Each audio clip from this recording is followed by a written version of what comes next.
Assalamualaikum warahmatullahi wabarakatuh. Alhamdulillahi rabbil alamin. Wassalatu wassalamu ala asyrafil anbiya wal mursalin wa ala alihi wa sahbihi ajma'in. Amma ba'du, yang terhormat para masyayikh Pondok Pesantren Al-Kahfi Solomangu, yang terhormat Syarifah Ofi, dan para nawaning JP3M yang rawuh pada pagi hari ini, dan tak terlupa teman-teman santri sekalian yang Masya Allah pagi ini sangat semangat sekali. Semangat betul? Alhamdulillah pagi ini bisa berkesempatan hadir pada majelis yang Insya Allah barokah ini dalam keadaan sehat walafiat. Sebelum kita mulai, mari kita membaca sholawat kepada Kanjeng Nabi, karena berkat beliaulah kita bisa keluar dari zaman jahiliyah menuju zaman yang penuh ilmu ini. Allahumma sholli ala sayyidina Muhammad. Langsung mawon teman-teman sekalian, niki kalau berdiri mawon sepertinya, karena kalau duduk ini kurang semangat. Kulo dibacakan CV seperti nanti, kalau sudah dibacakan CV silahkan ya. Kalau nanti TTL-nya kan tadi sudah ada ya, barangkali pas ulang tahun ada yang ngirim. Masya Allah. Bisa kita mulai? Karena kita tidak butuh kita tidak hanya butuh waktu yang sebentar, jadi langsung saja kita mulai. Sebelum kita mulai mengupas haid secara singkat, mari kita bertawasul dulu kepada para masyayikh, kepada para musannif kitab, pada muallif kitab, pada guru-guru kita semua. Semoga dengan berkah tawasul ini, apa yang akan kita pelajari yang akan kita bahas pada pagi hari ini bisa membuahkan berkah dan manfaat fid dunya wal akhirah. Ila hadratin nabiyil mustafa sayyidina maulana Muhammad sallallahu alaihi wasallam wa alihi wasallam.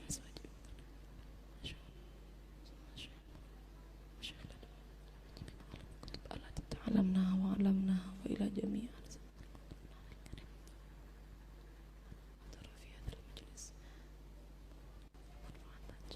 Al-Fatihah.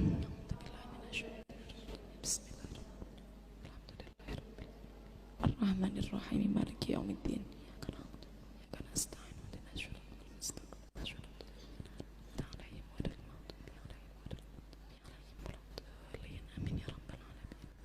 Bismillahirrahmanirrahim. Biasanya kalau di pondok-pondok pesantren biasanya sudah ada pelajaran, kalau ten Kebumen biasanya pelajarannya apa?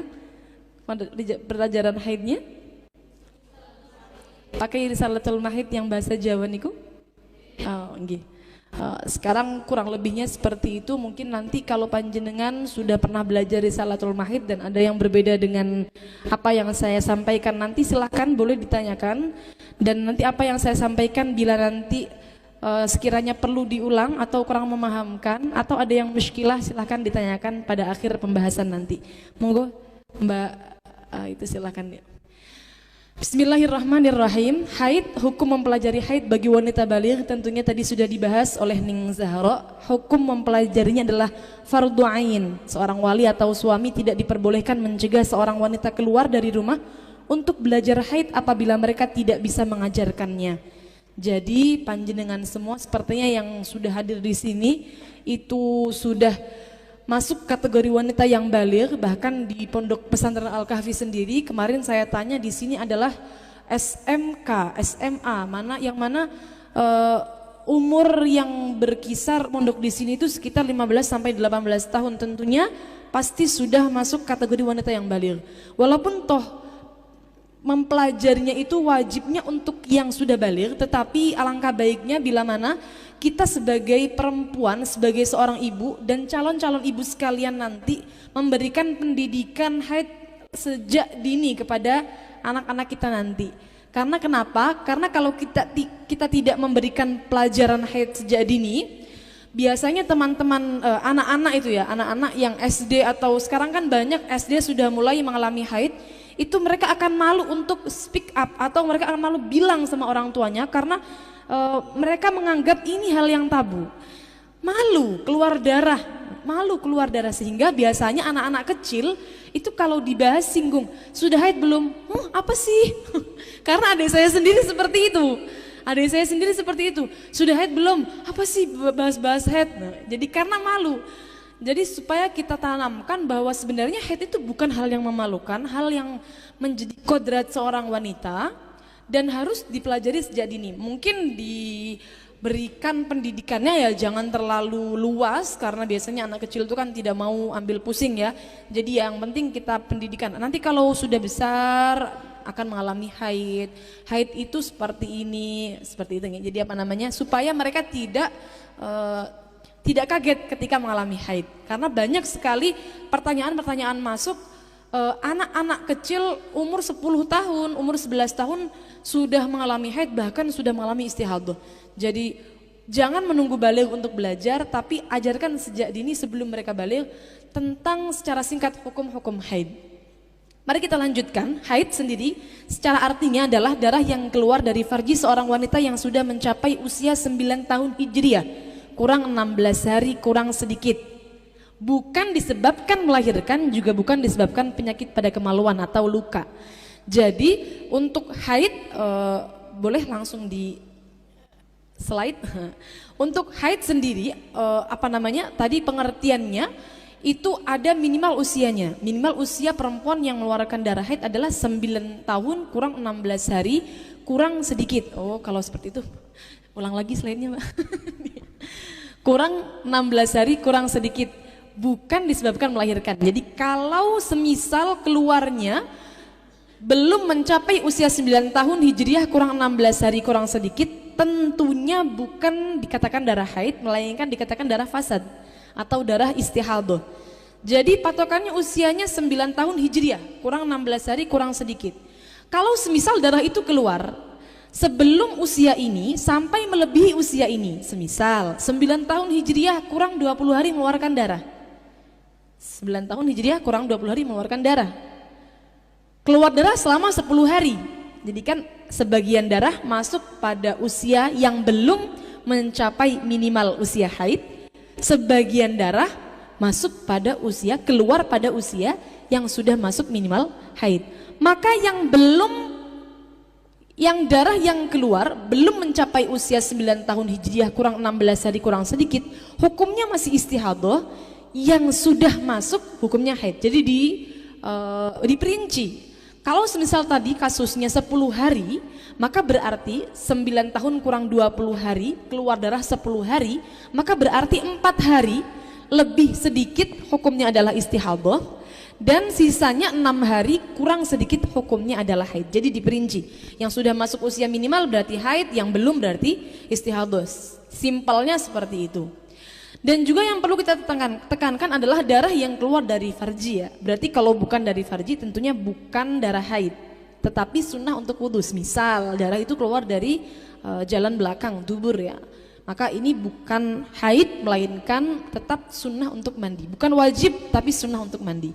Kemudian bukan disebabkan melahirkan, berarti kalau sebabnya adalah melahirkan tentunya juga bukan haid melainkan adalah darah nifas ya, seperti yang sudah kita ketahui semua. Juga bukan disebabkan penyakit pada kemaluan atau luka. Jadi semisal seperti penyakit pada kemaluan atau luka pada kemaluan itu contohnya seperti ini. Mungkin darah yang keluar karena mohon maaf pecahnya selaput darah. Nah, pecahnya selaput darah itu nanti darah yang keluar hukumnya bukan haid melainkan ya darah najis saja seperti itu. Ya cukup disucikan saja. Dan dia tetap wajib melaksanakan sholat seperti itu. Jadi juga bukan istihadah, bukan, tapi darah najis seperti itu. Seperti kalau misal tangan kita kena goresan pisau luka, maka keluar darah. Nah itulah contohnya darah yang keluar sebab penyakit pada kemaluan seorang perempuan. Silahkan di slide. Nah kemudian yang perlu kita bahas yang pertama adalah syarat haid. Syarat haid ada 4. Yang pertama darah keluar dari wanita yang mencapai usia minimal haid. Tadi sudah kita bahas usia minimal Hijriah kurang 16 hari kurang sedikit. Lalu yang kedua darah yang keluar mencapai sehari semalam atau 24 jam bila keluar secara terus menerus, dan juga tidak melebihi 15 hari bila keluar secara terputus-putus. Jadi minimalnya adalah sehari semalam atau 24 jam. Nanti kita akan bahas bagaimana cara menghitungnya. Di belakang sudah ada pembahasannya. Kemudian nomor 3, keseluruhan darah tidak melebihi 15 hari. Dan yang keempat, darah keluar setelah masa suci 15 hari. Bisa kita simpulkan dari syarat haid ini bahwa minimal haid adalah sehari semalam. Maksimalnya 15 hari 15 malam.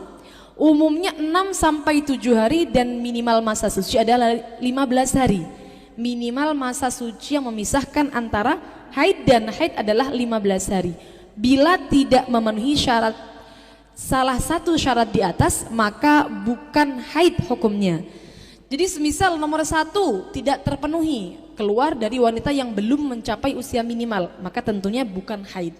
Yang nomor 2, darah yang keluar belum mencapai sehari semalam, atau darahnya terputus-putus, tapi kalau dijumlahkan belum mencapai 24 jam. Selama 15 hari dijumlah ternyata tidak sampai 24 jam. Ini juga bukan haid. Misal, katakanlah setiap hari dia keluar darah selama 1 jam. 1 jam selama 15 hari. Maka kalau kita total sehari sejam sampai 15 hari hanya 15 jam. Karena belum mencapai 24 jam minimal masa haid, maka tentunya selama 15 hari walaupun toh dia keluar darah selama setiap hari hanya sejam saja, walaupun toh kontinu selama 15 hari, karena belum mencapai 24 jam, tetap hukumnya bukan darah haid. Hukumnya adalah darah istihadah atau darah fasad. Yang nomor 3, keseluruhannya tidak melebihi 15. Berarti kalau melebihi 15, hukumnya bukan haid. Misal perempuan mengeluarkan darah selama 17 hari, selama 17 hari keluar darah, maka ini menyalahi syarat haid yang nomor 3. Berarti kita tidak bisa mematok, oh berarti haidnya 15 hari, mboten saged. Kenapa seperti itu? Karena sebenarnya dia tidak memenuhi syarat haid. Perempuan yang seperti ini dia dikategorikan perempuan yang istihadah. Sedangkan kalau dalam kutubus salaf, perempuan yang istihadah itu ada beberapa perincian. Nanti kita akan bahas bab istihadah di belakang. Jadi pemahaman yang kurang tepat adalah ketika mengeluarkan darah melebihi 15 hari, semisal 17 hari, 20 hari, itu langsung divonis, oh berarti 15 harinya haid, sisanya adalah istihadah. Hanya dengan mengandalkan pemahaman bahwa maksimal haid adalah 15 hari. Ini kurang tepat, karena kalau perempuan yang istihadah itu ada beberapa perincian. Nanti akan kita bahas di akhir. Setelah pembahasan ini, bagaimana perincian perempuan yang istihadah. Yang jelas hukum yang sering dipraktekkan oleh teman-teman wanita itu mengambil pemahaman instan dari maksimal haid 15 hari seperti itu, sehingga karena maksimalnya 15 berarti kalau melebihi maksimalnya yang melebihi hukumnya adalah istihadah, yang di dalam 15 hukumnya adalah haid, seperti itu. Padahal secara hukum fikihnya tidak seperti itu. Fikih Syafi'i tidak seperti itu, ya, tidak seperti itu. Nanti akan kita bahas di belakang. Kemudian darah keluar setelah masa suci 15 hari, berarti kalau sucinya belum 15 hari juga bukan termasuk darah haid, melainkan darah istihadah. Akan kita bahas nanti setelah ini. Monggo di slide, Mbak. Ini tadi sudah kita bahas, seorang wanita mengeluarkan darah 20 jam selama 1 hari atau 1 jam setiap hari selama 15 hari. Maka darah yang keluar bukan haid melainkan istihadah. Kasus ini biasanya sering terjadi pada perempuan yang menggunakan alat kontrasepsi. Ini tidak memenuhi syarat yang nomor 2. Darah yang keluar belum mencapai 24 jam atau sehari semalam. Monggo di slide lagi. Cara menghitung haid, nah ini dia. Perempuan itu kalau semisal haidnya tidak terputus-putus, sebenarnya kita cukup belajar cara menghitung haid saja. Kalau semisal tidak terlalu rumit permasalahan haidnya, tidak terputus-putus atau tidak memakai alat kontrasepsi, itu biasanya haidnya normal-normal saja. Ya, haid 7 hari selama sebulan, setiap bulan 7 hari haid. Kemudian sucinya sisanya 23 hari. Nah, maka kalau seperti itu biasanya tidak akan rumit-rumit membahas rumusnya, ya, yang haid keluar darah berarti haid, suci berarti suci, berhenti darah berarti suci. Yang perlu kita perhatikan cara menghitungnya. 24 jam. Itu bagaimana cara menghitungnya? Nah, di sini. Darah keluar hari Selasa jam 12 siang. Lalu berhenti hari Rabu jam 12 siang, maka berarti sudah mencapai 24 jam. Jadi Rabu jam 12 siang baru dihukumi mencapai syarat haid. Mencapai syarat haid karena sudah 24 jam. Seperti itu. Jadi Rabu baru masuk 24 jam. Kadang-kadang seperti ini soalnya teman-teman menghitung itu. Saya teman-teman dikit, teman-teman santri nih. Makin ngaji-ngaji ini namanya. Kalau teman-teman santri, kalau lek tenggini namanya nguyahi segoro nih, nguyahi segoro. Terus kalau tak audiensnya teman-teman santri maupun kerasane, cok. Enten niki. Kadang-kadang kita keluar darah hari Rabu, semisal nih. Rabu, Kamis, Jumat. Rabu ini jangan dihitung sehari. Seperti itu maksudnya. Rabu ini jangan dihitung sehari. Rabu, Kamis, Jumat, Sabtu. Rabunya ini baru keluar darah. Jadi jangan langsung dihitung sehari. Menghitung seharinya kapan? Sehari kemudian. Kasus ini keluar darah Selasa jam 12 siang. Berarti menghitung seharinya adalah hari Rabunya. Ngonten, sehari setelahnya. Maka semisal pada kasus ini Selasa, Rabu, Kamis, Jumat, Sabtu, Ahad. Ahad darah berhenti. Ahad darah berhenti jam 12 siang saja biar tidak usah bingung. Jam 12 siang Ahad berhenti. Maka berarti penghitungan sehari dimulai hari Rabu. Rabu, Kamis, Jumat, Sabtu, Ahad. Dia keluar darah selama 5 hari. Bukan 6 hari melainkan kapan darah mulai keluar. Jadi tidak harus perempuan itu selalu ngecek terus. Apakah darah saya keluar? Apakah saya sedang mengeluarkan darah? Apakah darah saya sedang berhenti? Ini kumboten. Tidak harus selalu ngecek.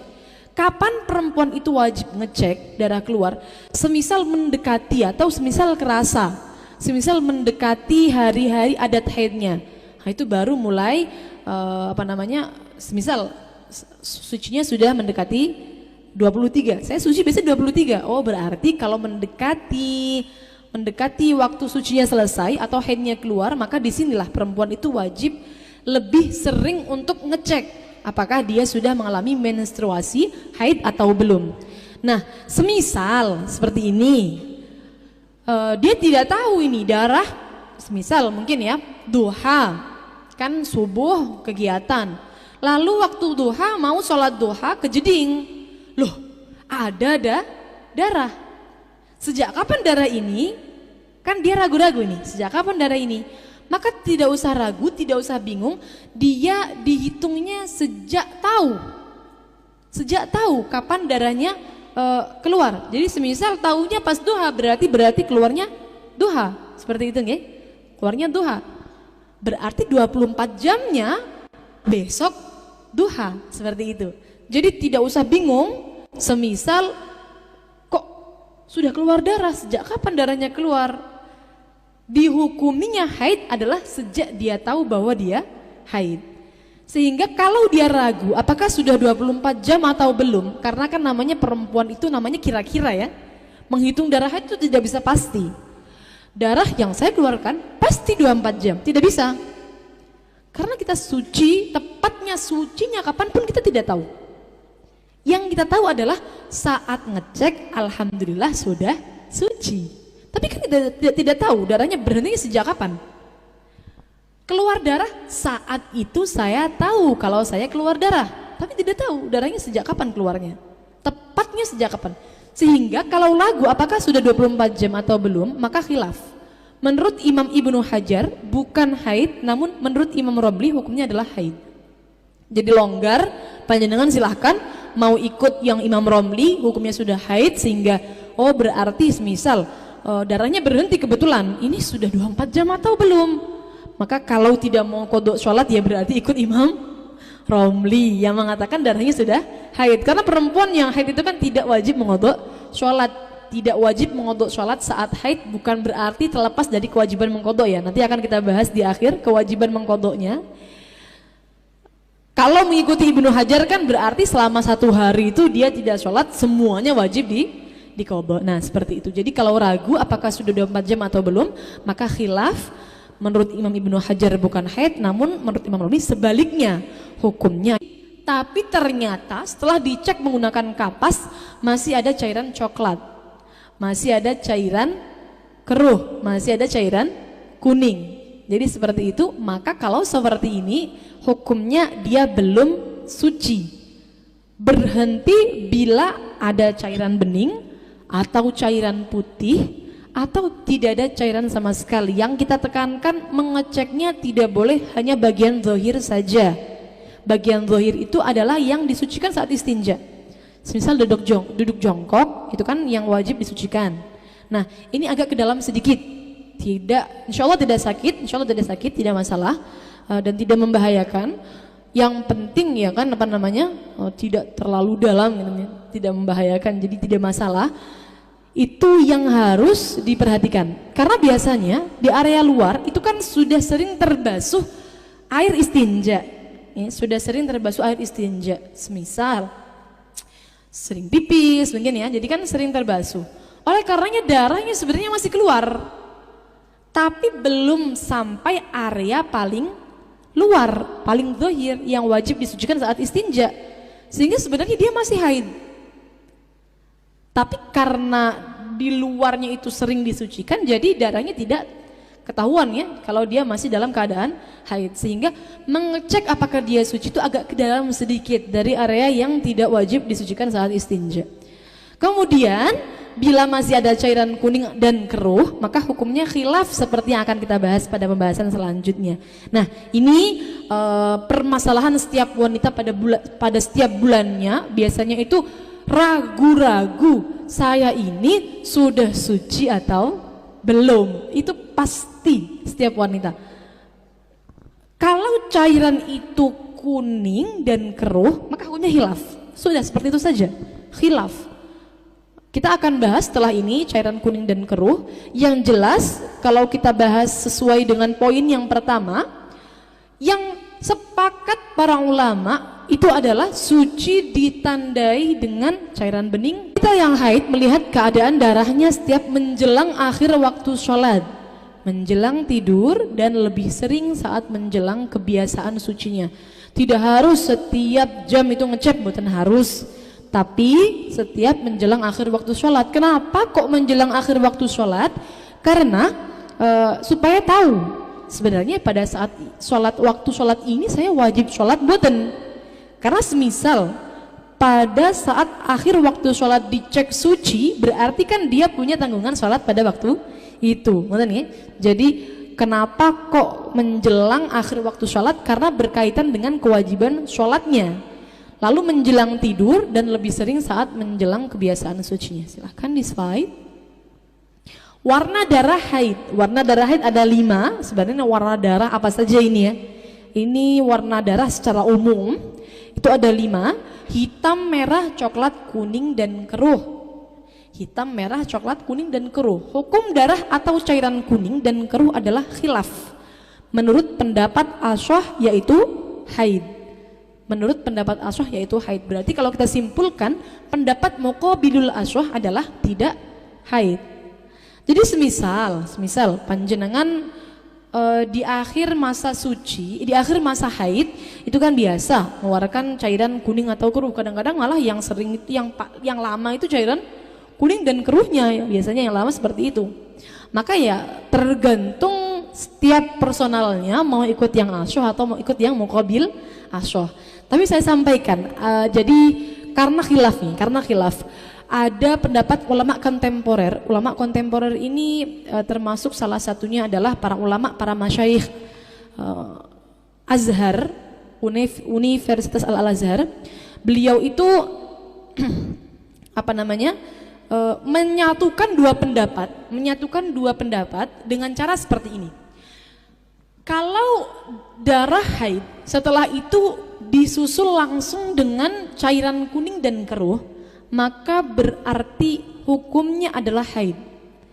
Kemudian bagaimana cara menentukan sucinya ketika muncul cairan putih atau bening atau tidak ada cairan sama sekali? Setelah suci kok kemudian keluar lagi cairan kuning dan keruh, maka ini dimasukkan keputihan atau bukan haid. Jadi ini agak enak hukumnya, kita tahu yang nanti cairan kuning dan keruh ini kalau nyambung dengan darah haid berarti masih haid. Tapi kalau sudah suci kemudian keluar lagi kuning dan keruh, maka ikut pendapat Muqabil Asoh yang mengatakan ini bukan haid. Karena kan perempuan keputihan hampir setiap hari nih, hampir setiap hari. Kadang keputihan itu kalau capek itu kuning ya, kadang-kadang kalau capek atau kalau mungkin anak-anak santri banyak pikiran jadi keruh. Nah seperti itu. Kalau kita ikut pendapat yang asyah maka sangat berat sekali kalau kita hukumi haid terus. Kita keputihan setiap hari padahal. Jadi sangat bijak sekali pendapat dari para ulama masyayikh Mesir, ulama kontemporer itu mengatakan kalau masih nyambung dengan haid selama belum keluar cairan bening atau putih atau belum berhenti sama sekali darahnya, maka berarti hukumnya haid. Namun kalau sudah berhenti lalu keluar lagi, nah yang keluar lagi ini baru dihukumi keputihan atau bukan haid. Dalam bab haid, apapun warna darahnya tidak dijadikan acuan hukum selama tidak melebihi 15 hari. Tidak dijadikan acuan hukum. Ini yang paling sering ditanyakan. Saya haid 7 hari warnanya merah, lalu kemudian 3 hari disusul dengan warna coklat, setelah itu berhenti. Yang haid yang mana? Itu banyak pertanyaan seperti itu. 7 hari merah, 3 hari coklat, totalnya berapa semua? 10 hari, belum melebihi maksimal haid. Maka mestinya hukumnya berapa hari haidnya? Berapa hari haidnya? 10 hari sesuai dengan total darah yang keluar. Ini teman-teman, halo masih di sini semua? Sudah mulai bingung belum? Kita belum bahas rumus ini. Kita belum bahas rumus. Apakah saya terlalu cepat maturnya? Nanti kalau ada yang kurang dipaham silahkan minta diulangi saja ya. Kita akan ulangi nanti pembahasannya. Jadi kalau belum melebihi 15 hari, apapun warna darahnya adalah haid ya. Baik merah, hitam, coklat. Kalau kuning dan keruh sudah kita bahas tadi khilafnya tentunya. Hitam, merah, coklat. Jadi kalau ada pembahasan belum melebihi 15 hari, tidak usah bingung mana yang istihadah. Tidak ada yang istihadah karena belum melebihi 15 hari. Baru kalau sudah melebihi 15 hari kita akan perinci hukumnya, mana yang istihadah, mana yang haid, seperti itu. Tapi kalau tidak melebihi 15 hari maka semuanya hukumnya adalah haid.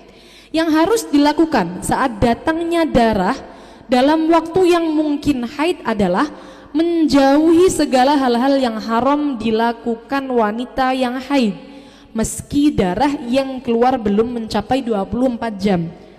Boleh di slide? Kayaknya masih ada lanjutannya ini. Apabila darah berhenti sebelum mencapai 24 jam maka dia dianggap suci dan wajib sholat dan puasa, namun tidak perlu mandi karena darah belum dihukumi haid. Apabila darah kembali keluar dalam kurun waktu 15 hari sejak keluarnya darah pertama, maka ia dihukumi haid lagi dan seterusnya. Kalau semisal darah itu terputus-putus keluarnya, maka yang harus dilakukan saat keluarnya darah yang mungkin haid itu berarti dia sudah melewati masa suci 15 hari. Sehingga kalau keluar darah maka darah ini dimungkinkan hukumnya adalah haid. Ketika keluar darah seperti ini berarti yang harus dilakukan adalah tidak boleh melaksanakan apa yang diharamkan dilakukan bagi perempuan yang haid. Nanti akan kita bahas apa saja.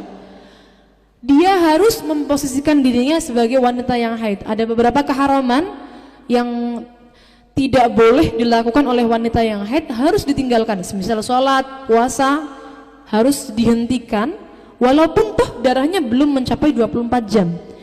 Jadi hukumnya dia seperti perempuan yang haid tapi belum tentu haid. Kenapa? Karena darah yang keluar belum mencapai 24 jam. tapi sudah tidak boleh melakukan apa yang diharamkan dilakukan oleh perempuan yang haid. Jadi tidak perlu nunggu 24 jam ya untuk menghentikan sholat, untuk tidak melakukan sholat, untuk tidak melaksanakan puasa. Selama darah itu keluar di masa-masa haid, maka dia tidak boleh melaksanakan sholat dan puasa dan yang lain-lain yang diharamkan bagi perempuan yang haid. Kemudian bila darah berhenti sebelum mencapai 24 jam, semisal nih, saya buat contohnya langsung saja. Pada tanggal 1 Muharram keluar darah waktu zuhur jam 1 siang. Lalu ternyata ditunggu asar 1 Muharram, dicek mau jamaah sholat asar kan ke Jeding, ternyata dicek menggunakan kapas, darah betul-betul berhenti posisi jam 4 sore. 1 sampai 4 berarti totalnya berapa? 3 jam ya, 2, 3, 4, 3 jam keluar darah dari jam 1 siang berhenti jam 4 sore. Berarti karena darah yang berhenti ini belum mencapai 24 jam, maka dia dianggap suci. Wajib sholat asar, semisal di bulan Ramadan, maka berarti keesokan harinya dia wajib melaksanakan puasa, namun tidak perlu mandi karena darah yang keluar baru 3 jam, belum memenuhi syarat haid sehingga belum dihukumi haid.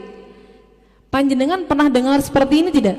Biasanya kalau di pondokan pasti ada pemahaman seperti ini.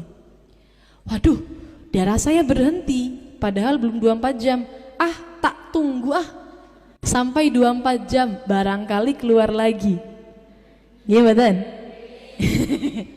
Ini sepertinya pemahaman instan semuanya seperti ini banyak atau sudah umuman di kalangan para wanita dan baik santri ataupun tidak. Darah kok berhenti sebelum 24 jam, tak tunggu sehari semalam barangkali nanti keluar lagi. Ternyata kalau kita lihat pada karangan-karangan para ulama salafun shalih, itu beliau tidak ada yang pakai konsep seperti itu. Oh berarti kalau berhenti sebelum 24 jam harus menunggu sampai 24 jam baru boten. Kalau berhenti sebelum 24 jam ya langsung wajib sholat, langsung wajib puasa, seperti itu. Walaupun toh darahnya itu dikhawatirkan akan keluar lagi, seperti itu nih.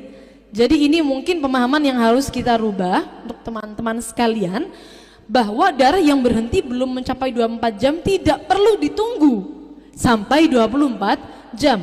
Wajib sholat, wajib puasa bila mana pada bulan Ramadan, dan tidak perlu mandi. Ini dia, tidak perlu mandi. Karena banyak juga pertanyaan yang masuk pada saya pribadi, itu kalau semisal keluar darah cuma 5 jam, apakah wajib mandi? Tidak perlu mandi. Tidak perlu mandi wajib karena darahnya belum mencapai syarat-syarat haid atau belum mencapai 24 jam. Nah kemudian kalau semisal tadi kan kita 1 Muharram berhenti jam 4 sore. Ternyata keesokannya tanggal 2 Muharram darah keluar lagi. Tanggal 2 Muharram kebetulan mau sholat subuh. Mau sholat subuh jam 5 pagi ke Jeding. Mau sholat subuh jamaah jam 5 pagi. Oh ada darah. Berarti dia dihukumi haid lagi. Dihukumi haid lagi karena melanjutkan darah yang 3 jam tadi. Dihukumi haid lagi. Ditunggulah darah itu keluar terus. Pas akan teman-teman itu mau jamaah zuhur, kira-kira jam 1 siang, dicek darah ternyata berhenti lagi. Berapa totalnya? 6, 7, 8, 9, 10, 11, 12, 1, 8 ya. Jadi 8 jam saja pada 2 Muharram keluarnya. 1 Muharram keluar 3 jam, 2 Muharram keluar 8 jam. Totalnya berapa?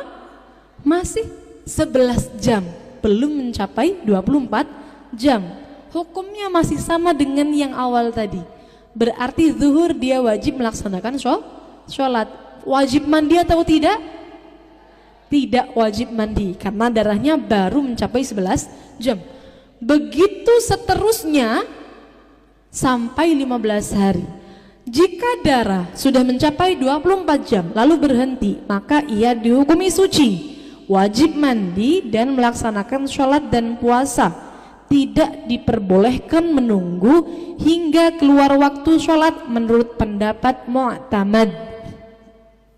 Nah, kalau semisal ini tadi kasusnya Mbak tadi itu yang tanggal 1 keluar, tanggal 2 juga keluar, ini berlangsung beberapa hari sampai di total sudah ada 24 jam. Berarti kalau sudah ada 24 jam kok darahnya berhenti, dia wajib sholat, wajib puasa, ada tambahan juga wajib mandi besar. Kalau yang tadi tidak wajib mandi karena darahnya belum mencapai 24 jam, karena sudah mencapai 24 jam berarti kalau berhenti dia wajib mandi dulu baru kemudian melaksanakan sholat dan juga puasa. Tidak diperbolehkan menunggu hingga keluar waktu itu, maksudnya semisal berhentinya pada waktu asar, maka tidak boleh seperti ini, wah nanti sajalah saya tunggu barangkali maghrib keluar lagi. Ini tidak diperbolehkan seperti itu. Barangkali isya keluar lagi, yang mana pada akhirnya dia tidak melaksanakan sholat asar, maghrib dan juga isya, padahal wajib dia melaksanakan sholat itu pada waktunya. Jadi ngonten nggih, tidak diperbolehkan sucinya itu ditunda hingga sampai keluar waktu sholat menurut pendapat yang mu'tamad. Bila seorang wanita mengeluarkan darah, kiranya bisa difaham sampai sini? Ya. Bila seorang wanita mengeluarkan darah melebihi 15 hari, maka dia tergolong perempuan yang istihadah. Dalam bahasa Arabnya disebut dengan mustahadah. Ketentuannya akan kita bahas pada pembahasan istihadah. Hukumnya tentunya bukan 15 hari haid lalu sisanya istihadah. Ini hukum yang tidak tepat. Ini biasanya adalah hukum pemahaman instan. Kalau saya sering mengatakan adalah pemahaman instan. Kebanyakan di pesantren-pesantren atau di SMP, SMK di luar sana mengajarkan hukum haid hanya sebatas minimal, maksimal, umumnya, minimal suci, hanya sebatas ini saja.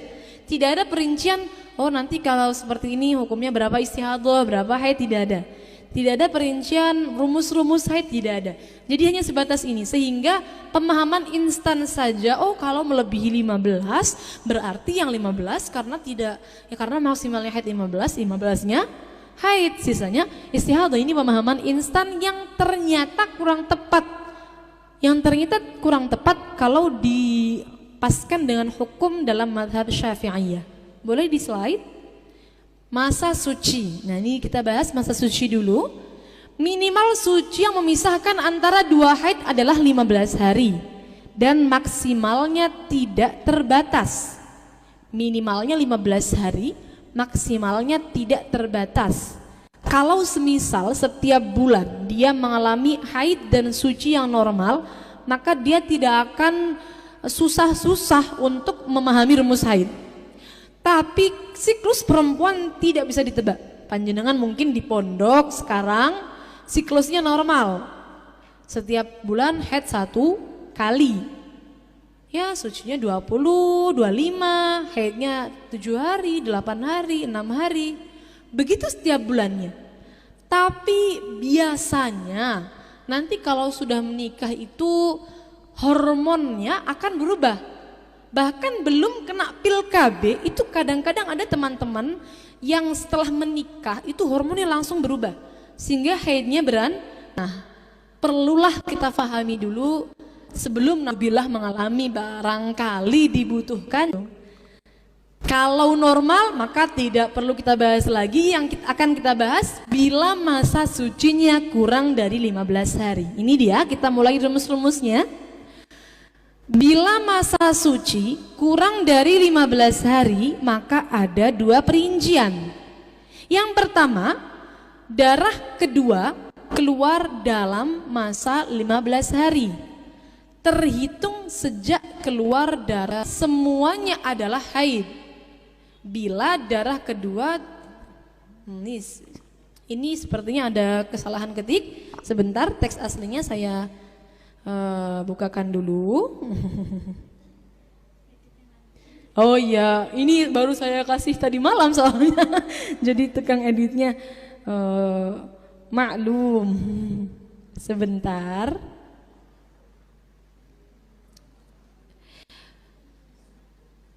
Darah kedua keluar dalam masa 15 hari terhitung sejak keluarnya darah pertama.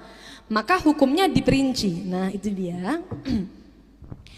Darah kedua keluar dalam masa 15 hari terhitung sejak keluarnya darah pertama. Maka hukumnya diperinci, bukan haidnya. Maka hukumnya diperinci. Yang pertama perinciannya, bila darah kedua tidak melebihi 15 hari, maka keseluruhan darah pertama masa berhenti dan juga darah kedua dihukumi haid. Contoh, keluar darah selama 5 hari, berhenti selama 3 hari, keluar darah selama 5 hari. Keseluruhannya selama 13 hari dihukumi haid. Darah pertama masa berhenti, darah kedua semua di total tidak melebihi 15 hari.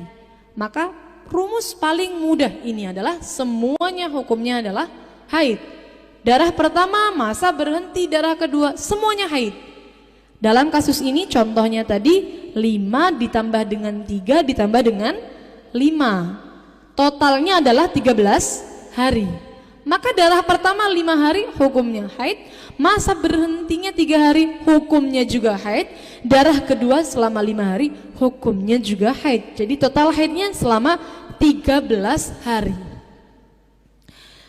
Sebelum kita lanjut pada perincian yang kedua, saya perlu menyampaikan ini karena ini mungkin akan dibutuhkan oleh teman-teman sekalian. Sebenarnya dalam menghukumi masa berhenti, yang berhenti 3 hari itu ya, dalam menghukumi masa berhentinya darah, yang mana darah ini keluar terputus-putus dan tidak melebihi 15 hari, ini para ulama khilaf sebenarnya. Dalam materi ini kita memakai qaul yang kuat, yaitu qaul as-sahbi. Disebutnya dengan qaul as-sahbi, qaul yang kuat. Ada qaul yang kedua disebut dengan qaul talfik, namanya qaul talfik.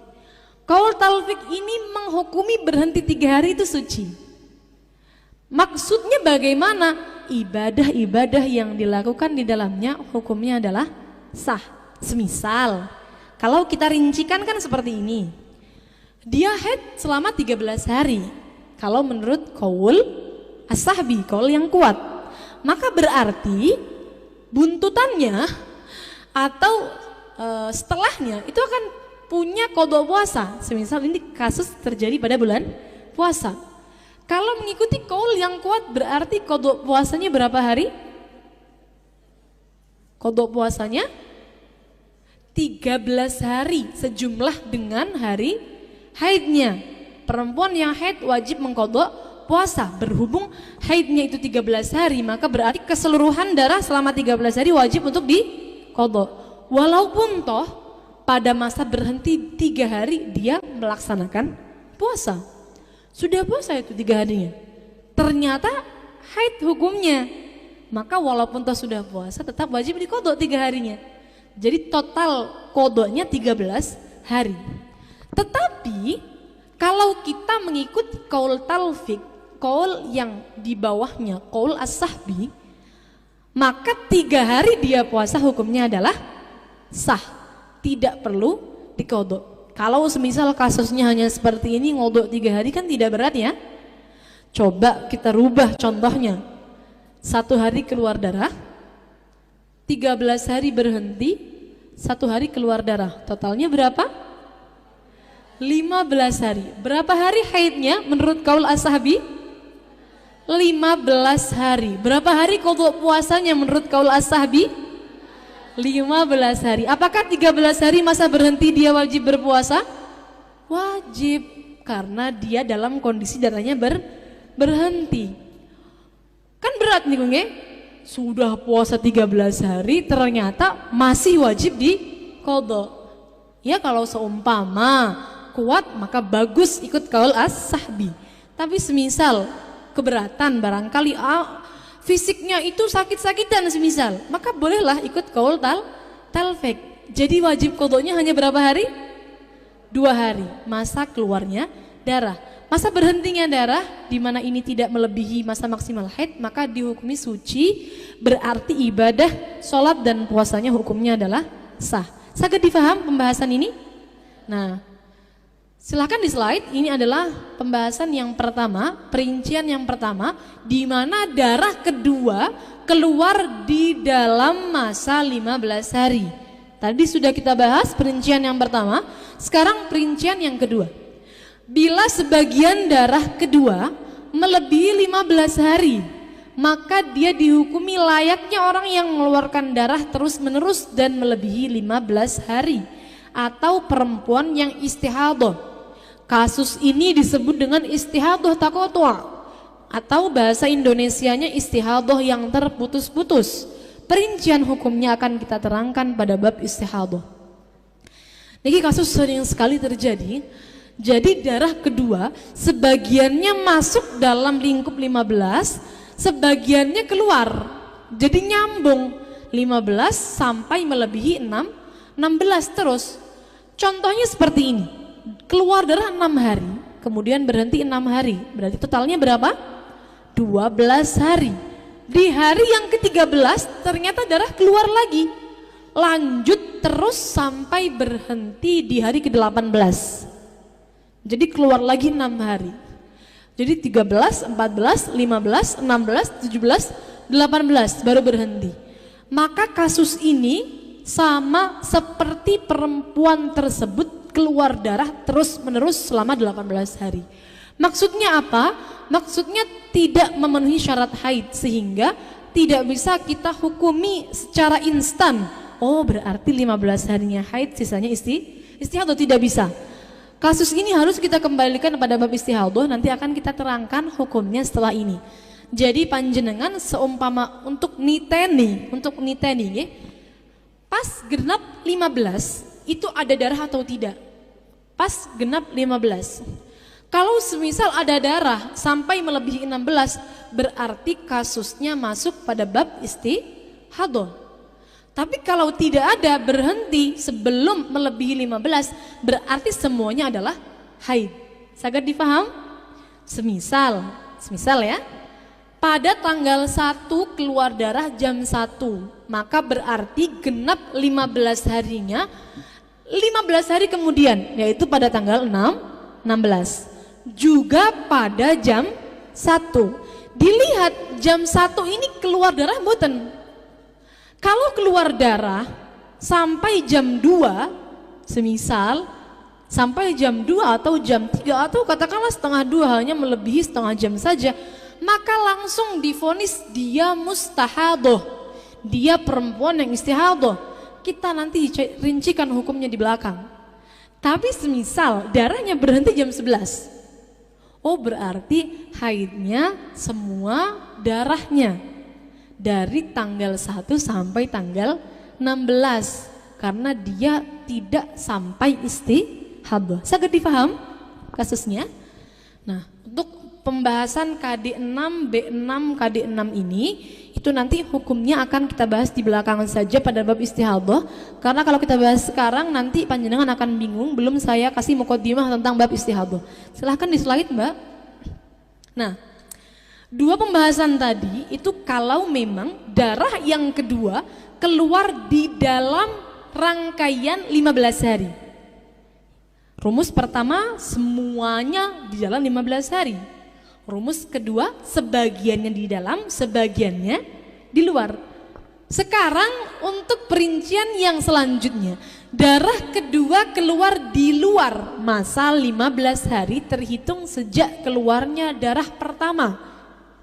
Maka masa suci digenapkan menjadi 15 hari, maka masa sucinya digenapkan menjadi 15 hari. Lantas andaikan darahnya masih keluar, dihukumi haid yang kedua bila memenuhi syarat-syaratnya. Jadi dalam kasus ini, untuk yang rumus selanjutnya, darah kedua itu keluar di luar 15 hari dari darah pertama. Jadi kalau semisal darah pertama dijumlah dengan masa berhentinya itu tidak kurang dari 15 hari, maka kita bisa pakai rumus yang kedua ini. Rumus yang ini namanya adalah rumus penyempurna suci. Rumus penyempurna suci. Contoh lah, kita langsung masuk contoh. Darah keluar selama 10 hari, berhenti 7 hari. Coba kita hitung dulu, 10 ditambah 7 sama dengan 17. Berarti darah yang kedua 8 hari keluar di luar rangkaian 15 hari. Maka bisa kita pakai rumus penyempurna suci. 8 hari, darah pertama tentunya hukumnya adalah haid. Nah, 8 hari atau darah kedua dihukumi istihadah sebagai penyempurna suci. Jadi ada namanya istihadah penyempurna suci. Bisa dipakai bila mana darah pertama ditambah dengan masa berhenti tidak kurang dari 15 hari. Kalau kasus ini setelah digenapkan sucinya darahnya habis, berhenti, maka berhenti pada istihadah. Coba di slide Mbak, kita perbandingkan dengan, oh tidak ada, dikembalikan lagi saja, berarti kita terangkan saja. Semisal darah kedua ini keluarnya 10 hari, semisal ya, semisal 10 hari. Darah pertama 10 hari, berhenti 7 hari, darah kedua 10 hari.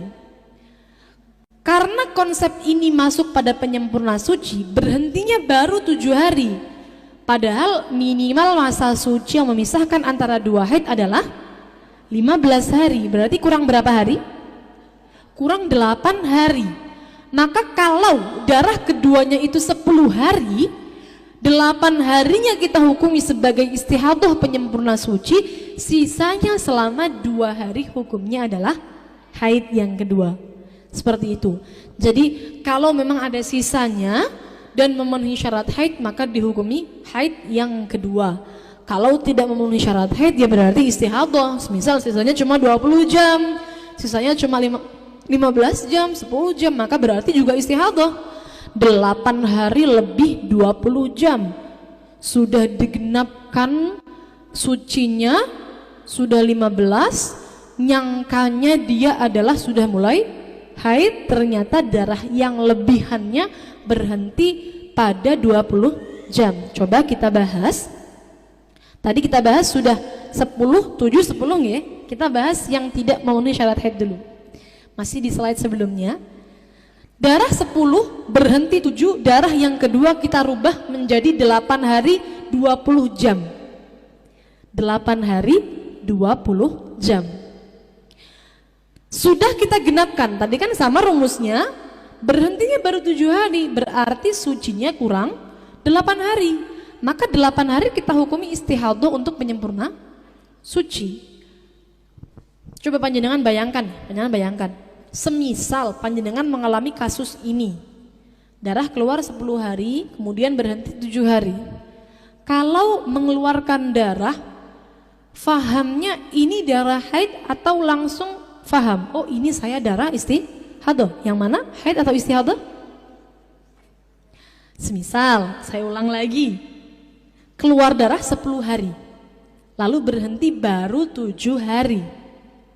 Kalau panjenengan mengalami, semisal setelah 7 hari ini langsung keluar darah, menyangkanya darah yang keluar ini haid yang kedua, ataukah saya masih istihadah? Karena sucinya baru 7 hari, tentunya menyangkanya masih istihadah. Sucinya baru 7 hari, saya harus mengenapkan suci menjadi 15 hari. Seperti itu ya. Jadi kira-kira 8 hari puasa atau tidak? Perempuan yang istihadah puasa mboten? Wajib atau sunnah? Wajib qadha atau tidak? Perempuan yang puasa wajib puasa, perempuan yang istihadah wajib puasa atau tidak? Wajib qadha atau tidak? Saya ulang lagi lah pertanyaannya. Wajib puasa mboten? Sah atau tidak puasanya? Sah. Kalau sah maka berarti wajib qadha atau tidak? Nah, sudah ya, sudah paham berarti panjenengan sendiri yang jawab ya. Berarti kesimpulannya perempuan yang istihadah apakah wajib puasa dan wajib mengqadha? Oh, apakah wajib puasa? Wajib. Apakah wajib mengqadha? Nah, sudah paham rututannya. Jadi kalau wajib puasa tentunya puasanya hukumnya adalah sah. Kalau sah maka kenapa wajib mengqadha? 8 hari dia yakin, dia paham, oh saya suci baru 7 hari. Tentunya darah yang keluar masih darah istihadah, istihadah penyempurnaan suci. Maka berarti dia wajib melaksanakan puasa, wajib sholat. Faham mboten? Kira-kira kalau mengalami ini, saya mulai haid keduanya pada hari apa? Sudah paham mboten? Kira-kira. Kalau panjenengan mengalami sudah tahu tidak? Saya haid keduanya pada hari ini. Kira-kira. Mestinya sudah tahu, karena kan tahu. Sucinya baru 7 hari, berarti kurangnya adalah 8 hari. Ngonten. Jadi kalau tanggalan, oh berarti nanti saya kalau 8 hari lagi pada tanggal ini jam sekian itu sudah mulai masuk haid. Ngonten. Genapkan dulu sucinya 15 hari baru mulai haid yang kedua. Jadi kalau semisal saya buat contohnya 8 hari 20 jam. Setelah genap 8 hari keluar darah, dia sudah paham. Oh, saya sudah selesai istihadahnya. Ini saya mulai masuk haid yang kedua. Karena sudah tahu haid sucinya itu sudah 15 hari. Ini pada biasa mencatat suci mboten? Di sini. Suci hari apa, tanggal berapa, jam berapa ngeten nggih? Jadi nanti 15 harinya tahu kapan ngeten nggih? Nah, kan dia tahu 15 harinya kapan. Oh, ini saya sudah 15 hari. Maka berarti darah saya setelah ini hukumnya adalah haid yang kedua. Pemahamannya seperti itu.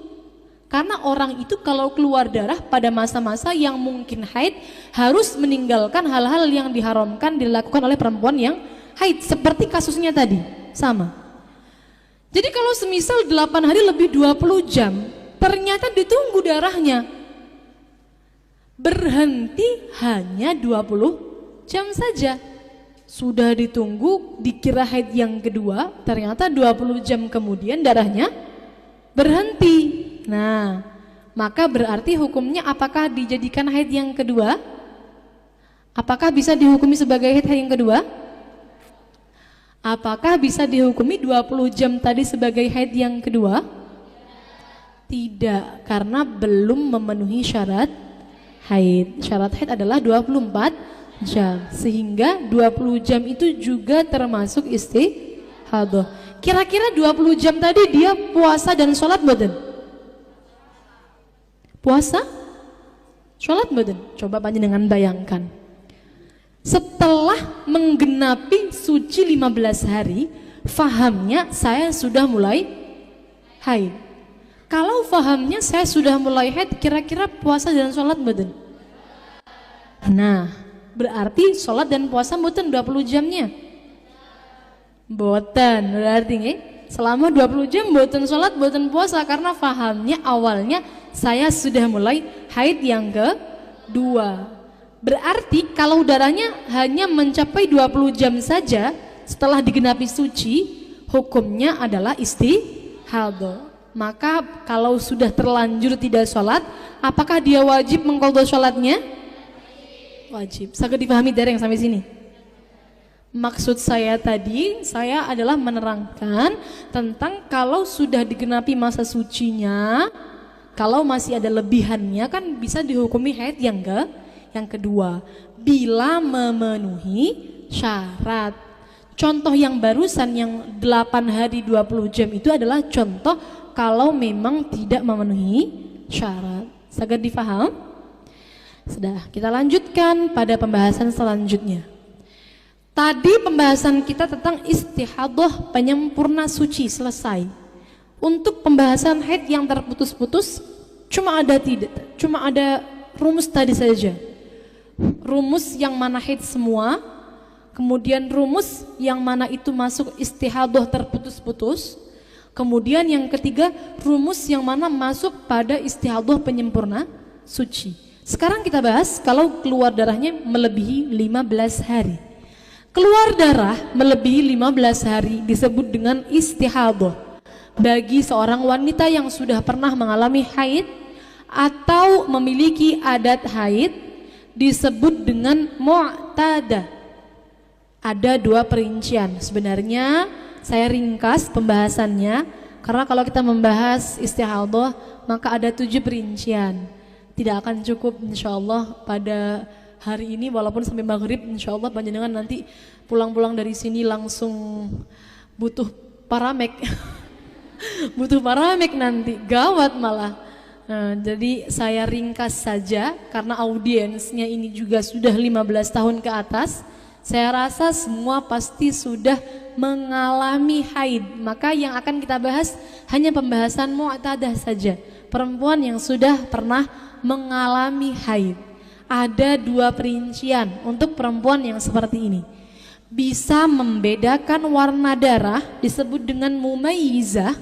Nomor 2, tidak bisa membedakan warna darah atau tidak memenuhi syarat mumayyizah, disebut dengan ghairu mumayyizah.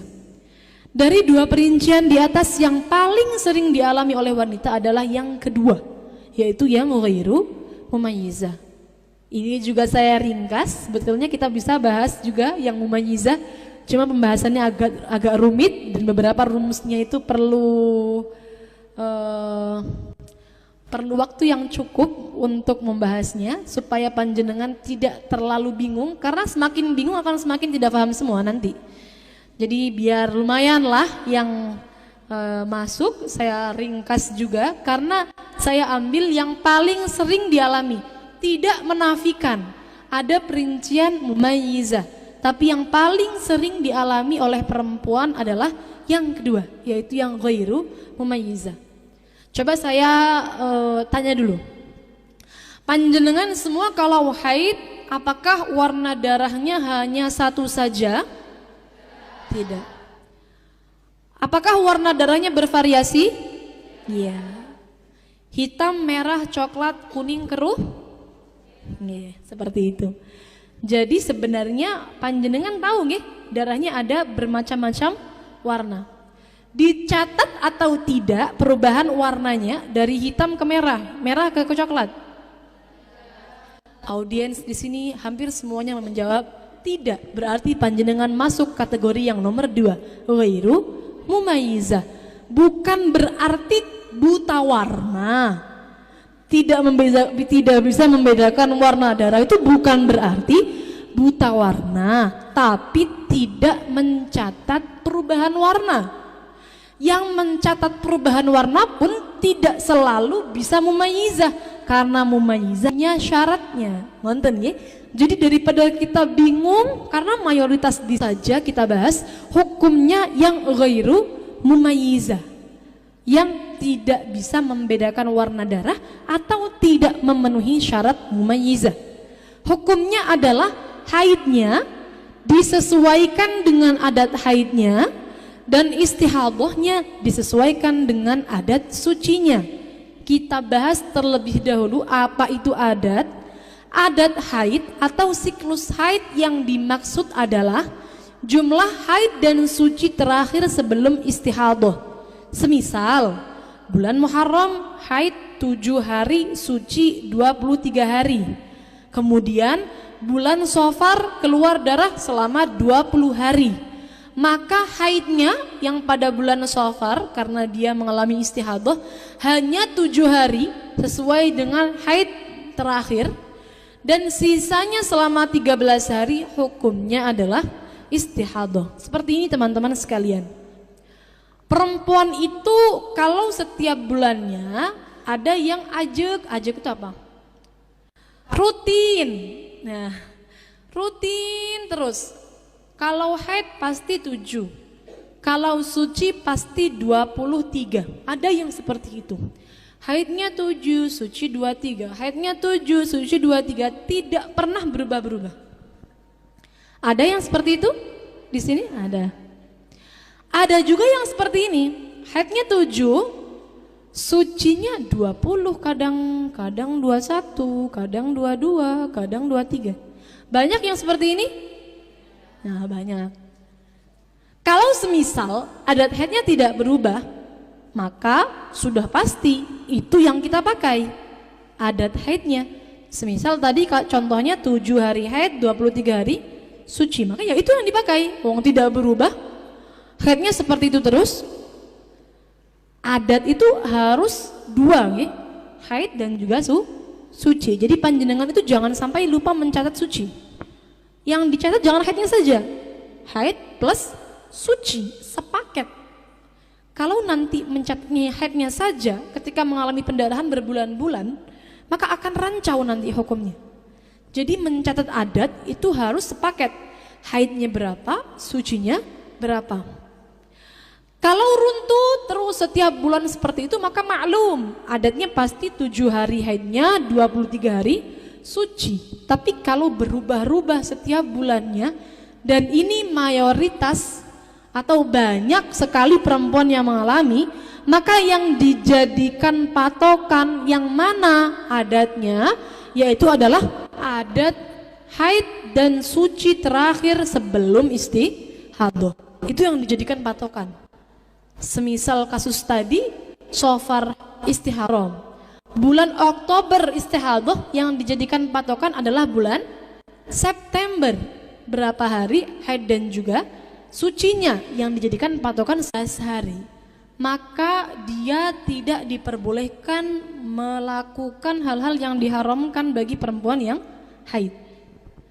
Jadi selama 15 hari dia harus hadah. Kasus ini yang dihukumi haid hanya 7 hari, padahal selama 15 hari dia tidak melaksanakan sholat dan puasa, maka berarti dia mempunyai qadha sholat selama 8 hari.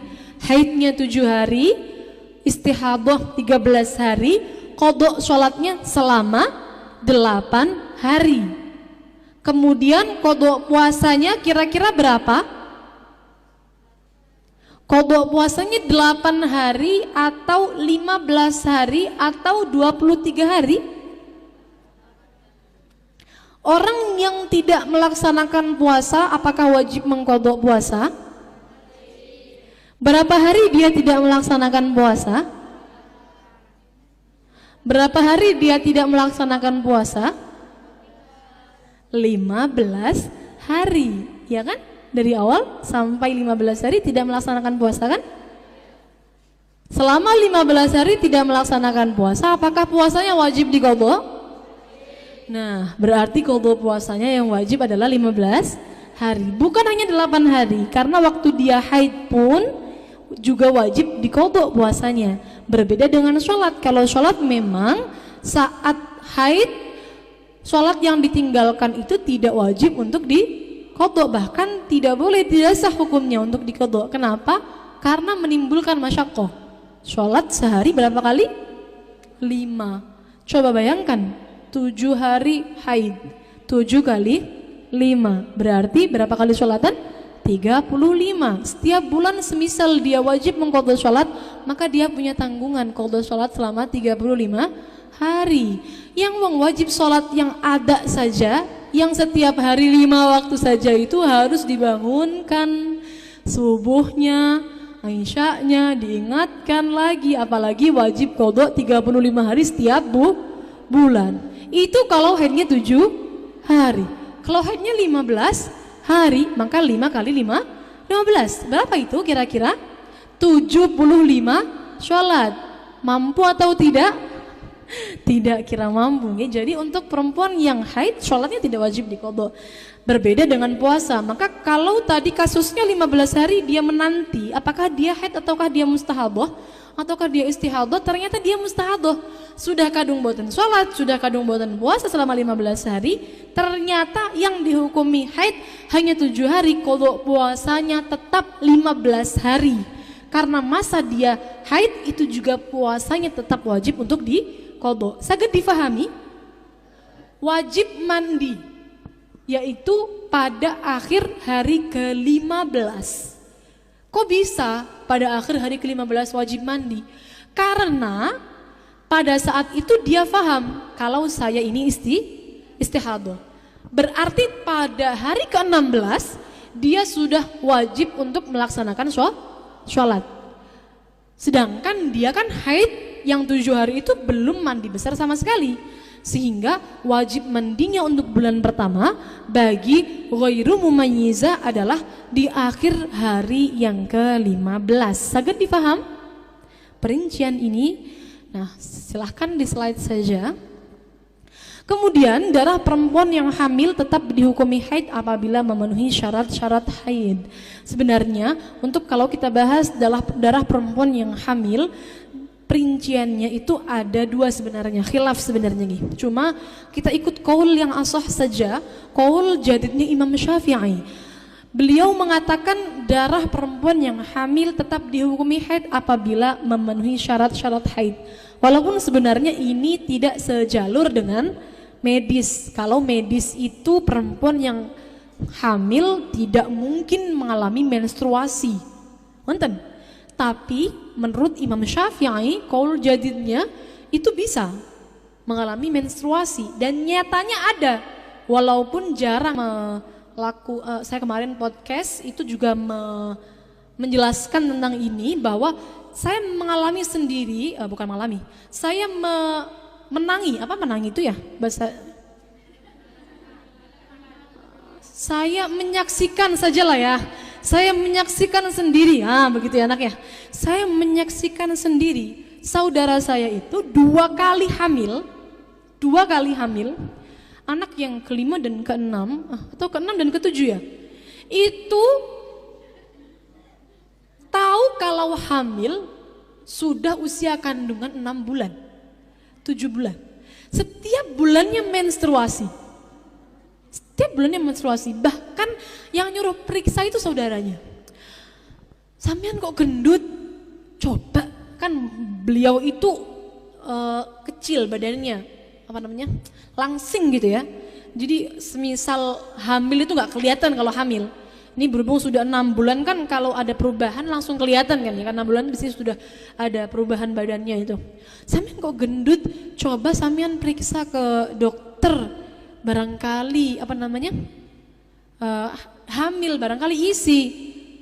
Langsung nggak pakai tes-spekan ke dokter, langsung sama dokter divonis, loh Bu, ini sudah besar kandungannya. Kapan terakhir haid?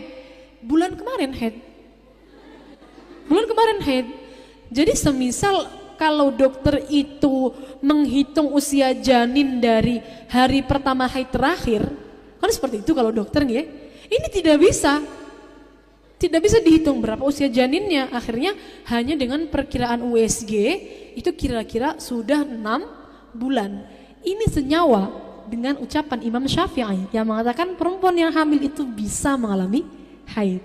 Tidak sesuai dengan kedokteran, tapi nyatanya ada dan terbukti bisa mengalami haid. Jadi semisal mengalami flek saat hamil, maka kalau di total fleknya itu ada 24 jam, setiap dicek pasti ada coklat, maka berarti dikategorikan darah yang terus menerus walaupun toh tidak bancar. Jadi hanya flek, kalau flek itu seperti keputihan kan, cuma warnanya coklat biasanya. Tapi setiap dicek dengan kapas pasti ada warnanya, warna coklat. Setiap dicek pasti ada warnanya. Dan begitu terus menerus sampai 24 jam, maka berarti bisa dihukumi sebagai darah yang darah haid karena memenuhi syarat haid. Contoh seperti tadi ya, ini contoh yang itu kan sebelum kita terangkan ini. Hal ini jikalau keluar sebelum masa kontraksi akan melahirkan. Karena darah saat kontraksi dan melahirkan hanya bisa dihukumi haid bila bersambung dengan haid sebelumnya. Kita contohkan di sini, wanita hamil mengeluarkan darah selama 3 hari. Kok bisa 3 hari keluar darah ya? Tadi ya, sudah bahas tadi. Imam Syafi'i itu kaul jadidnya malah mengatakan perempuan yang hamil bisa haid. Jadi katakanlah ini dia flek pendarahan sebelum melahirkan, dia mengalami pendarahan selama 3 hari, lalu disusul dengan kontraksi akan melahirkan, lalu melahirkan, maka darah saat kontraksi dan melahirkan dihukumi haid. Dihukumi haid. Jadi semisal ya 3 hari flek, kita bikinlah tanggal 1 saja lah biar gampang. Tanggal 1, 2, 3 flek. Flek baik bancar atau tidak bancar, yang jelas darah keluar terus menerus. Dicek pasti ada darahnya. Ternyata pada tanggal 4 dia melahirkan, atau tanggal 4 itu keluar kontraksi.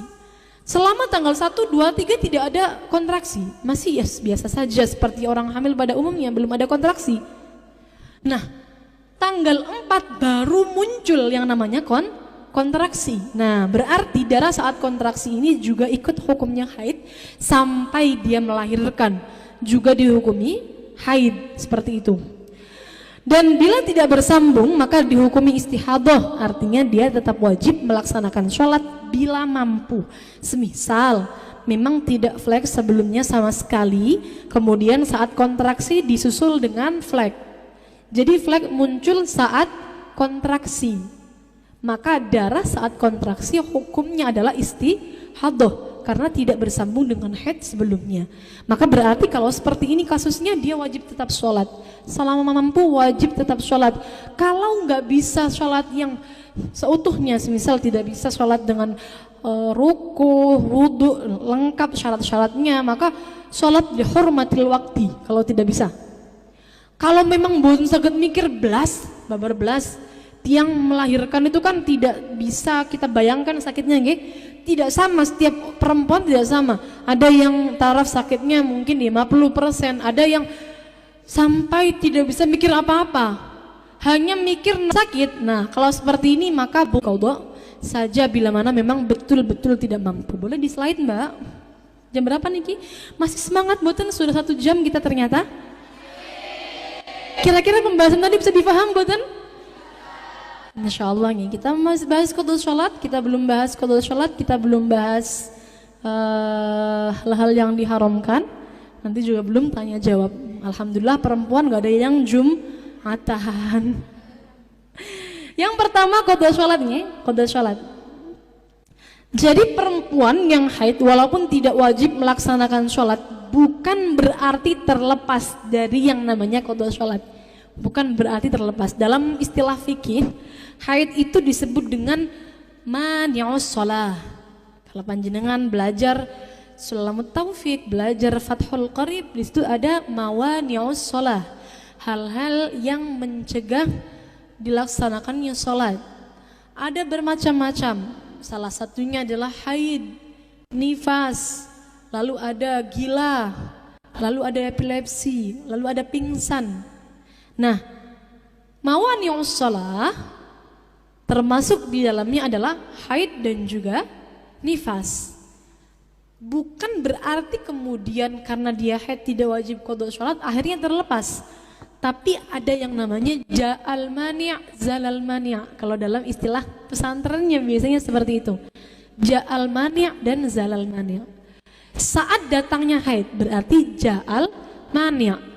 Kalau haidnya datang dalam waktu sholat dan telah melewati jarak waktu yang cukup digunakan untuk sholat tersebut, sementara ia belum melaksanakannya, contoh, masuk waktu zuhur jam 12 WIB, kemudian pada pukul 12 lebih 10 menit dia haid, sedangkan dia belum melaksanakan sholat zuhur, maka dia wajib mengqadha sholat zuhur.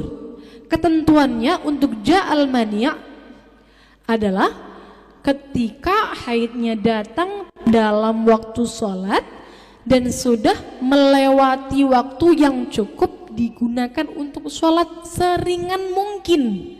Maksudnya bagaimana seringan mungkin? Ya hanya fardu-fardunya saja. Coba panjenengan bayangkan, kira-kira orang itu kalau sholatnya cuma fardunya saja butuh berapa menit? Sholat zuhur lah, 4 rakaat, hanya baca Fatihah, yang penting tumakninah. Kira-kira 4 rakaat ini apakah butuh 5 menit? Tidak sampai 5 menit ya, 2 menit. Culat-culit nih loh.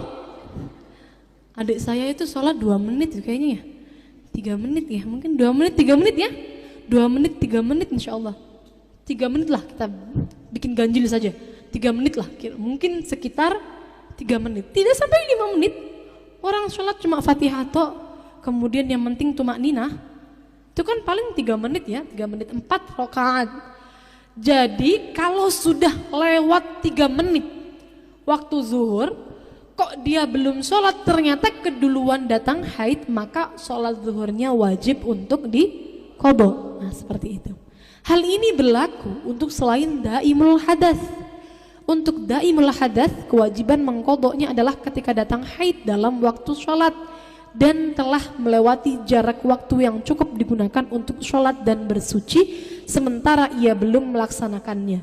Dalam konsep daimul hadas, wudunya itu harus sudah masuk waktu sholat, sehingga kalau untuk daimul hadas, kewajiban mengqadha sholatnya itu kalau sudah melewati waktu yang cukup digunakan bersuci plus sholat. Kira-kira berapa menit ini?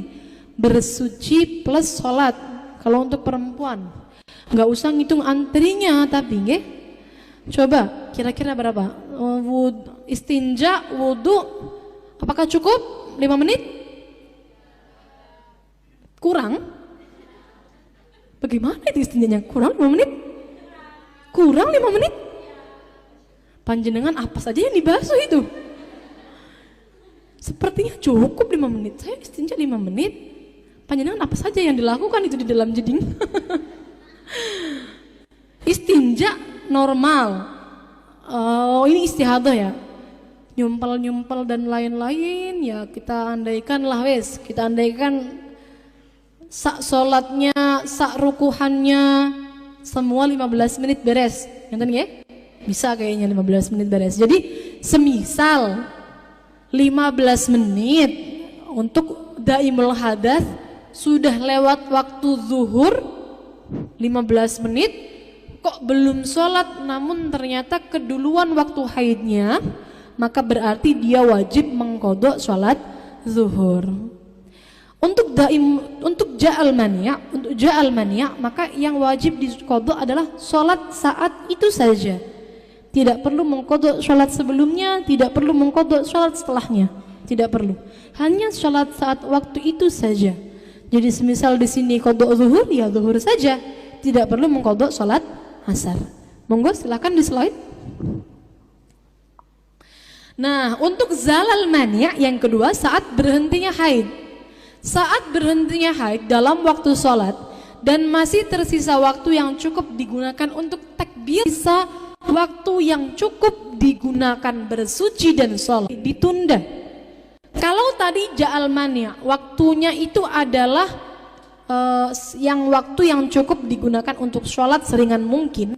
Kalau untuk zalal mani' lebih pendek lagi waktunya.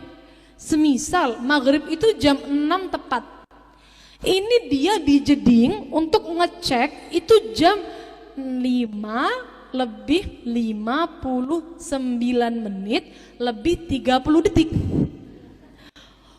Saya suci, masih tersisa waktu 30 detik. Kira-kira cukup boten untuk mengucapkan Allahu Akbar?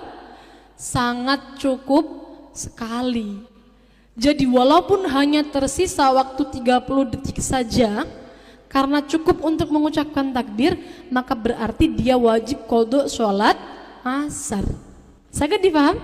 Untuk yang zalal mani', qadha sholatnya itu kalau memang tersisa waktu yang cukup digunakan untuk takbir tok. Berapa detik takbir? Allahu Akbar. 2 detik? Sangat dia kayaknya tiba-tiba sudah suci. Loh, kenapa nggak dang-dang mandi?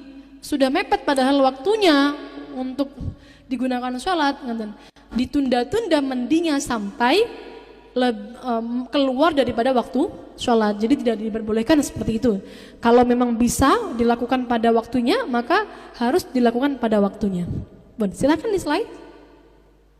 Hal-hal yang tidak diperbolehkan bagi wanita haid dan nifas, saya sampaikan secara ringkas di sini, hanya secara garis besarnya saja. Nanti mungkin panjenengan kalau ingin bertanya secara lengkapnya boleh di season tanya jawab.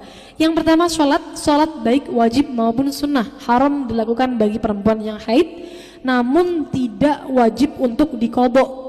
Kemudian kedua, sujud syukur atau sujud tilawah. Sujud syukur atau sujud tilawah itu syarat-syaratnya sama seperti sholat. Jadi panjenengan itu kalau semisal tahu nih ya, di TV itu biasa ada lomba, semisal Dangdut Academy, pengumuman pemenang 1, 2, 3. Pemenang pertama adalah semisal namanya Evi, misal ya, semisal langsung sujud syukur. Seharusnya tidak boleh. Posisi Mbak Evi ini tidak punya wudhu, tidak menghadap kiblat, kemudian tidak menutup aurat, masih pakai riasan yang seperti itulah. Dangdut Academy.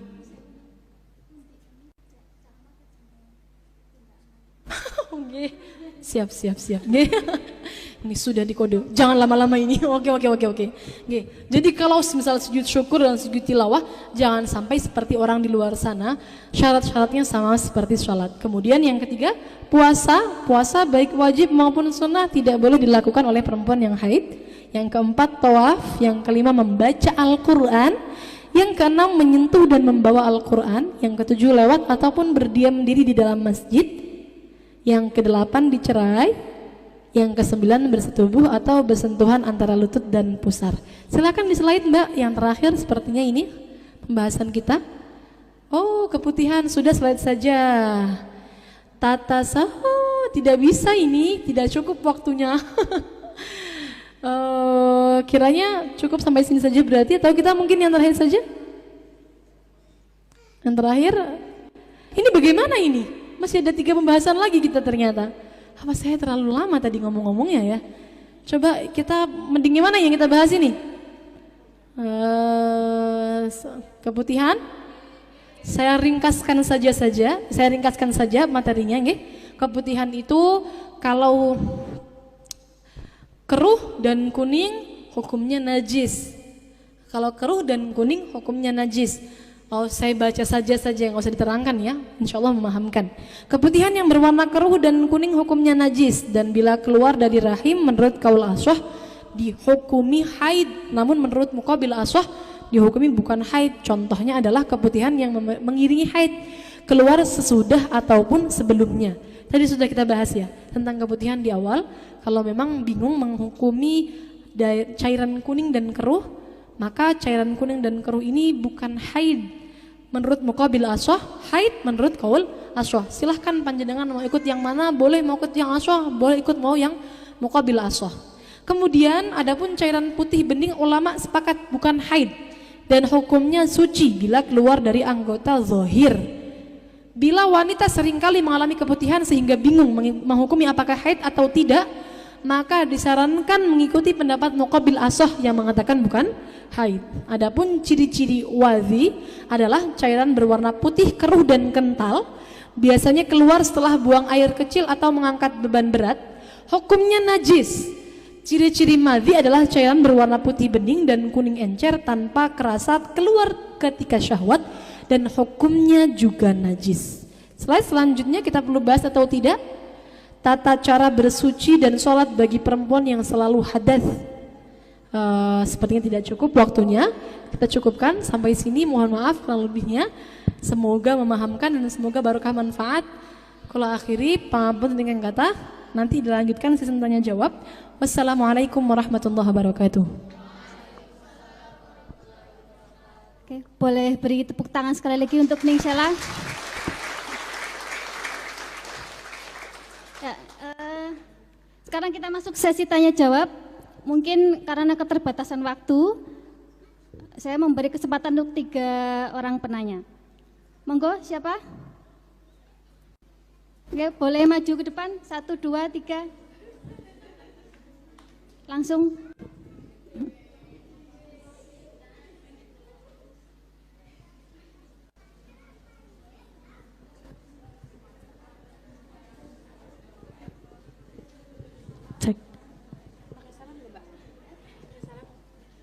Assalamualaikum warahmatullahi wabarakatuh.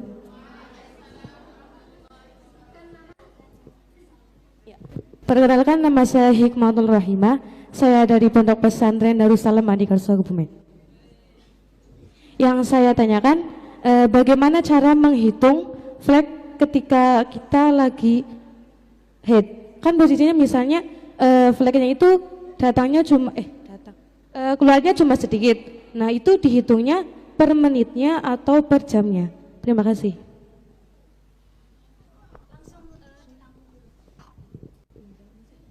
Assalamualaikum warahmatullahi wabarakatuh. Nama saya Mafi. Mau tanya, yang pertama itu untuk istihadoh. Tadi kayaknya saya belum dengar. Itu sebenarnya kalau istihadoh itu kalau mau melaksanakan sholat, tadi itu mandi besar dulu atau tidak ya? Semua kayak gitu. Terus kan pada umumnya orang awam itu kan harus mandi besar walaupun itu malam hari gitu kan, sholat isya, sholat maghrib kayak gitu, terus harus disumpel dulu kayak gitu. Tadi iya. Iya, tadi kayaknya saya belum dengar.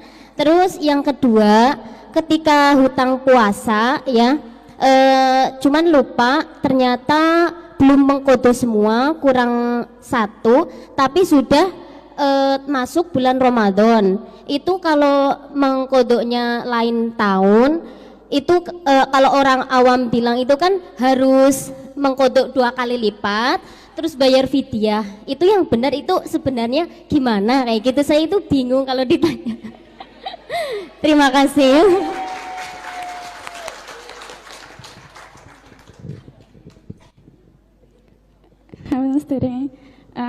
Ajeng tanglet yang pertama niku kepripun hukume kagem tiang setris seumpami Bahasa Indonesia mungkin karena live streaming dia nggak paham nanti. ya maaf sebelumnya mau tanya kepada Neng Sheila, seumpama hukum bagi perempuan yang mau ngereksa wudhu niku ketika haid niku angsal napa mboten. Nah yang kedua, seumpama ketika ada MTQ atau MHQ di dalam perlombaan kan biasanya setiap daerah itu mengirimkan kafilah-kafilah kan. Nah itu kan biasanya otomatis kalau perempuan kita pasti mengalami haid. Nah itu ada seseorang yang biasanya memakai obat untuk penunda. Nah itu diperbolehkan apa enggak menurut Neng Sheila? Kan otomatis ada efeknya juga. Nah, itu. Terima kasih.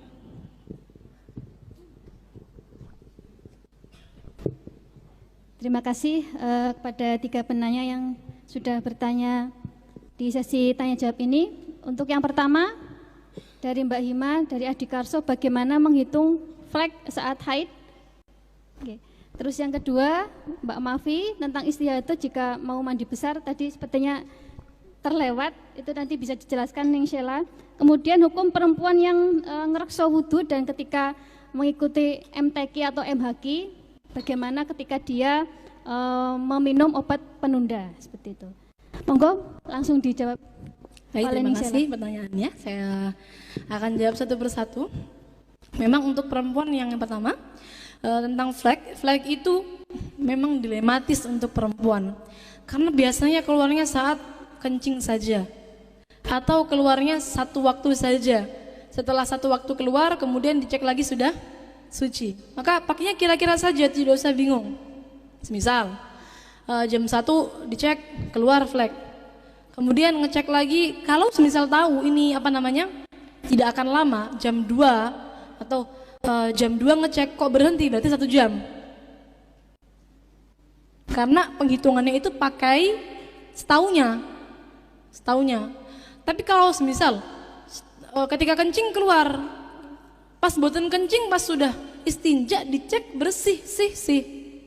Oh berarti ya 1 detik ya atau 1 menit begitu. 1 menit kira-kira seperti itu. Jadi kalau tidak pas kencing ya kira-kira saja pas ngecek kapan, pas tahu sucinya kapan. Oh tahunya suci selesai 1 jam, berarti ya 1 jam keluarnya. Nonton. Ya nanti dikalkulasi. Keluar lagi flek sedikit lagi, tahunya nanti kapan sucinya, tahunya kapan, berarti dicek. oh tambah 1 jam lagi seperti itu. Memang untuk flek itu dilematis biasanya menentukan. Tidak usah dilema, panjenengan yang menentukan. Istafti qalbak. Sama seperti darah, warna darah. Warna darah itu kan ada 5. Ini masuk keruh apa masuk coklat? Ini istafti qalbak. Ya, kalau misal coklat tua ya jelas pasti masuk coklat. Yang biasanya untuk bingung itu yang coklat muda. Maka mantepnya hati itu ikut mana? Ini keruh atau coklat. Kalau keruh kan bisa ada 2 pendapat. Kalau coklat maka pasti haid, nonton nih. Jadi untuk jam juga sama. Jadi yang dipakai adalah kira-kira seperti itu. Nonton ya. Untuk yang selanjutnya masalah istihadah. Coba di slide Mbak tadi. Sepertinya kita perlu membaca saja. Tidak perlu saya terangkan karena insya Allah materinya sudah memahamkan. Tata cara bersuci dan sholat bagi perempuan yang selalu hadas. Panjenengan silahkan mendengarkan. Daimul hadas atau orang yang selalu berhadas adalah orang yang tidak bisa sholat dan bersuci tanpa hadas. Baik yang keluar adalah kencing, kentut, keputihan atau darah. Tentunya tata cara bersucinya berbeda dengan yang tidak daimul hadas, yaitu sebagaimana berikut. Di bawah ini dilakukan setelah masuknya sholat ya. Yang di bawah ini tata caranya dilakukan setelah masuknya sholat. Masuknya waktu sholat maksudnya. Masuknya waktu sholat. A. Membersihkan farjinya dari najis. Istinja dulu. Kemudian B. Menghentikan atau meminimalisir hadas yang keluar dengan cara menyumbat farjinya dengan semacam kapas sampai pada bagian yang tidak wajib disucikan saat istinja, yaitu bagian yang tidak nampak saat duduk jongkok. Harus ke dalam. Mungkin dibulat-bulat kemudian disumbatkan ke farjinya pada bagian dalam. Saat duduk jongkok tidak nampak sebagian di luar, sebagian di dalam, boten. Tapi harus di dalam. Bila setelah disumbat darah tetap keluar, maka wajib menggunakan pembalut dengan celana dalam yang ketat, yang kuat. Boleh di slide. Apabila setelah melalui proses di atas tetap ada darah yang merembes keluar, bukan karena kurang tepat dalam menyumbat dan membalut, maka dima'fu atau tidak menjadi masalah. Berbeda halnya jika merembesnya karena kurang kuat, kurang tepat dalam menyumbat dan membalut. Jadi yang perlu diperhatikan dalam menyumbat dan membalut adalah, oh itu kayaknya ada yang kurang ya sepertinya yang ditulis oleh teman-teman. Yang perlu diperhatikan yang pertama adalah menyumbat dan membalut. Menyumbat itu adalah menggunakan kapas harus ke dalam bagian yang tidak wajib disucikan saat istinja. Nggak boleh sebagiannya keluar, sebagiannya di dalam. Kenapa? Karena nanti dia akan dihukumi membawa najis, sehingga malah berakibat sholatnya tidak sah. Jadi harus ke dalam. Menyumbat dilakukan selama, ini tidak tercatat sepertinya. Iya, sebentar saya bacakan. Maksudnya nggak apa-apa, saya bacakan saja. Penyumbatan dilakukan selama bila tidak membahayakan. Bila tidak membahayakan. Bila membahayakan misalnya khawatir akan hilangnya keperawanan. Yang mengalami istihadah ini adalah perempuan yang masih perawan. Biasanya perawan itu kan takut nanti kalau selaput darahnya rusak gimana gitu ya. Nah, kalau ada kekhawatiran seperti ini, maka boleh untuk di skip. Penyumbatannya boleh di skip, boleh langsung masuk ke proses yang kedua, yaitu pembalutan dengan menggunakan celana dalam yang kuat. Harus menggunakan celana dalam yang kuat, nggak boleh. Sekarang kan kalau perempuan itu biasanya pakai celana dalam sukanya yang bahannya longgar, nyaman, celananya katun, kaos yang nyaman. Nah, ini kalau sedang mengalami istihadah harus dirubah karena tujuannya untuk meminimalisir darah yang keluar. Jadi harus pakai celana dalam yang kuat. Boleh di skip yang penyumbatan. Ketentuan yang pertama bila membahayakan. Contohnya seperti takutnya kehilangan keperawanan atau sakit. Nah, sakit. Kemudian boleh juga dan juga wajib untuk tidak menyumbat. Wajib tidak menyumbat bila mana dia sedang berpuasa. Berpuasa maka langsung proses yang kedua. pakai sumbatan, bukan pakai sumbatan tapi pakai pembalut saja, pembalut plus celana dalam yang kuat. Lalu di sana ada, menurut Imam Ar-Ramli, perempuan yang selalu hadas boleh untuk langsung menggunakan pembalut dengan ketentuan dapat meminimalisir darah yang keluar. Semisal menggunakan celana dalam yang ketat, barangkali mau dipakai boleh Imam Romli langsung pakai pembalut, tapi harus pakai CD yang kuat. Kalau CD yang normal-normal saja itu kita tidak bisa pakai Syafi'iyah, tapi masih ada juga menurut sebagian ulama Hanafiyah, belum slide, cukup menggunakan celana dalam saja. Jadi ada kelonggaran lagi. Kenapa saya sampaikan? Karena perempuan kalau yang gak istihadah ya maklum mawon, enak-enak saja mau nyumbat. Kalau istihadahnya lama, sering istihadah setiap bulannya kan kasihan. Misal setiap mau sholat harus nyumbat, terus kan kasihan. Nah, jadi bolehlah ikut pendapat-pendapat yang Imam Romli juga boleh, atau bahkan menurut ulama Hanafiyah cukup pakai CD saja. Jadi semisal CD-nya mboten kuat nggak masalah ya, CD dan softteknya tidak kuat tidak masalah. Tapi ini pendapatnya ulama Hanafiyah, bukan Syafi'iyah. Kemudian slide Mbak. Kemudian setelah itu wudu dengan terus menerus dengan niat nawaitul wudu'a listibahati sholati fardhon lillahi ta'ala. Jangan menggunakan niat nawaitu liraf'il hadatsil asghar. Jangan menggunakan niat menghilangkan hadas kecil, karena dia dalam keadaan selalu berhadas, tidak bisa dihilangkan hadasnya, jadi niatnya akan tidak terpakai nanti. Kemudian yang keempat, segera melaksanakan sholat, tidak boleh menunda-nunda sholat kecuali untuk hal-hal yang berkaitan dengan kemaslahatan sholat, misal menutup aurat, menunggu jamaah dan lain-lain. Wudunya orang yang selalu hadas hanya bisa digunakan untuk satu ibadah fardu dan beberapa ibadah sunnah. Jadi sebenarnya untuk perempuan yang istihadahnya biasa saja, bukan istihadah yang kategorinya mutahayyirah. Ada kategori istihadah mutahayyirah. Mutahayyirah itu istihadah yang nggak ngerti terakhir haid kapan, terakhir suci kapan, nggak tahu. Kapan terakhir keluar darah, kapan berhentinya darah yang terakhir. Tahu-tahu dia keluar darah. Ini darah apa? Haid apa bukan, istihadah apa bukan, ini namanya mutahayyirah. Kalau mutahayyirah maka wajib mandi setiap hari 5 kali setiap akan melaksanakan sholat. Tapi kalau bukan mutahayyirah tidak ada kewajiban mandi besar, seperti itu. Nah, kalau tahu istihadah dan bukan mutahayyirah tidak wajib untuk mandi, tidak ada ketentuan harus mandi, cukup wudu saja. Tadi wudu rangkaiannya tadi harus dilakukan dari awal sampai akhir, harus dilakukan setelah masuknya waktu sholat ya. Itu untuk jawaban yang nomor 2 ya.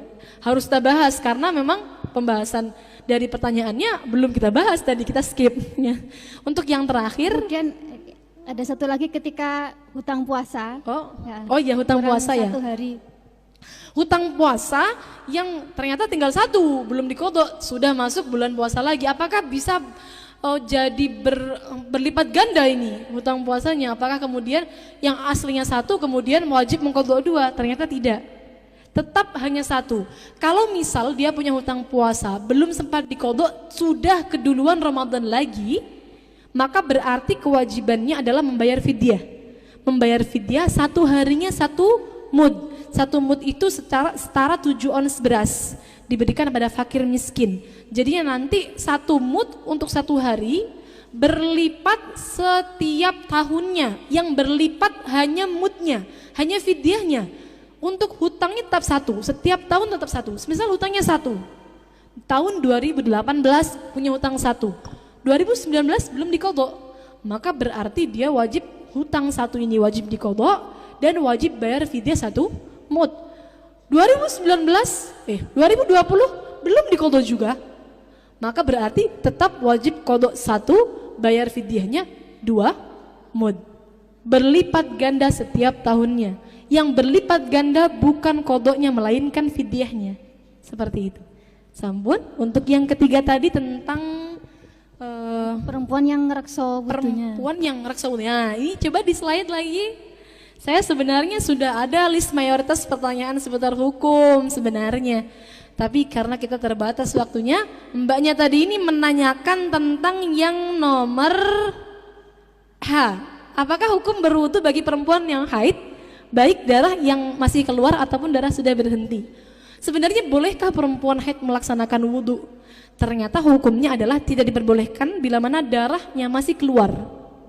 Jadi kalau darahnya masih keluar, perempuan haid tidak diperbolehkan wudhu. Kita bayangkan saja, wudhu hukumnya untuk mensucikan diri dari hadas kecil. Posisi dia sedang hadas besar.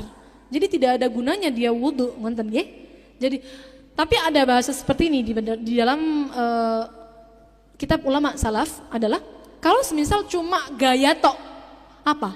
Melakukan gerakan wudhu tanpa niat, berarti bukan wudhu ya, bukan wudhu. Tapi melakukan gerakannya saja boleh. Melakukan gerakannya saja. Ya nggak niat wudhu, cuma niat basuh-basuh saja. Tapi melakukan gerakannya sama seperti wudhu, ngonten. Tapi kalau dia di wudhu, maka langsung haram seperti itu. Jadi tidak diperbolehkan. Kalau semisal saya sudah biasa daimul wudhu, kalau pas haid gimana? Ya nggak bisa, tetap nggak bisa. Gimana terus pas haid? Ya digantilah amalannya, mungkin daimul wudhu diganti menjadi daimus sholawat. Selalu membaca sholawat, barangkali seperti itu ya. Apa namanya? Diganti wadifahnya. Dan juga tadi ada yang bertanya tentang menunda obat penunda haid. Apakah boleh sebenarnya meminum obat penunda haid? Jawabannya boleh. Dan nanti kalau darah keluar bagaimana? Apakah hukumnya juga haid? Haid sama. Hukumnya juga haid bila memenuhi syarat-syarat haid. Jadi sebenarnya obat penunda itu tidak ada berkaitan dengan hukum darah yang keluar nanti. Boleh dikonsumsi, boleh. Dan darah yang keluar dihukumi haid bila memenuhi syarat. Seperti itu. Sampun? Sudah cukup jawaban saya? Ya. Oke, terima kasih Ning Sela. Sama-sama ini. Ini ada door prize untuk 3 penanya kita hari ini. Oh, Masya Allah, Alhamdulillah.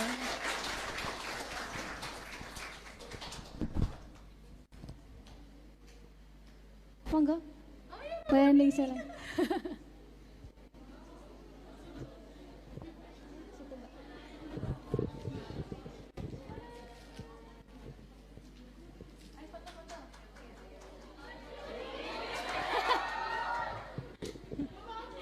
Yang lain sepertinya pada ingin foto Ning ini Ning. Oh ya, oke, siap.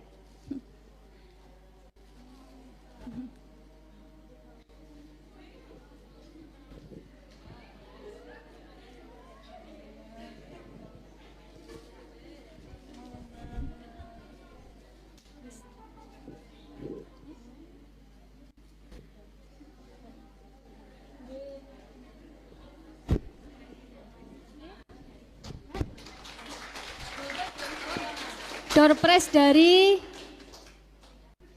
Butik Al Kahfi. Ya, utang untuk kita semua. Ya. Oke, alhamdulillah rangkaian kegiatan seminar pada hari ini telah terlaksana dengan baik walaupun dengan keterbatasan waktu kita. Saya ucapkan terima kasih kepada narasumber kita Ning Sela dan terima kasih pada audiens semua. Akhir kalam, saya Nur Hasanah Zahro, pamit undur diri. Apabila banyak kesalahan, mohon maaf yang sebesar-besarnya. Wallahul muwaffiq ila aqwamit thoriq. Wassalamualaikum warahmatullahi wabarakatuh. Ya.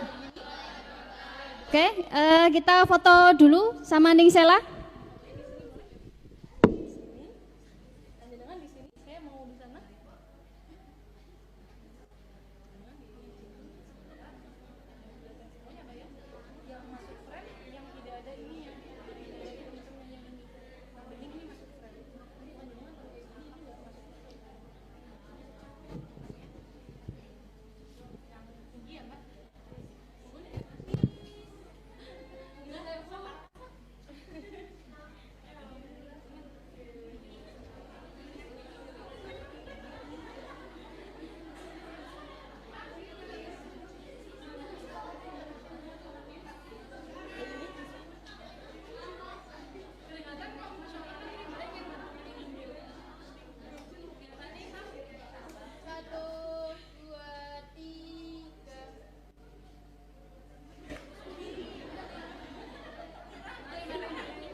Baik, waktu saya kembalikan lagi ke pembawa acara.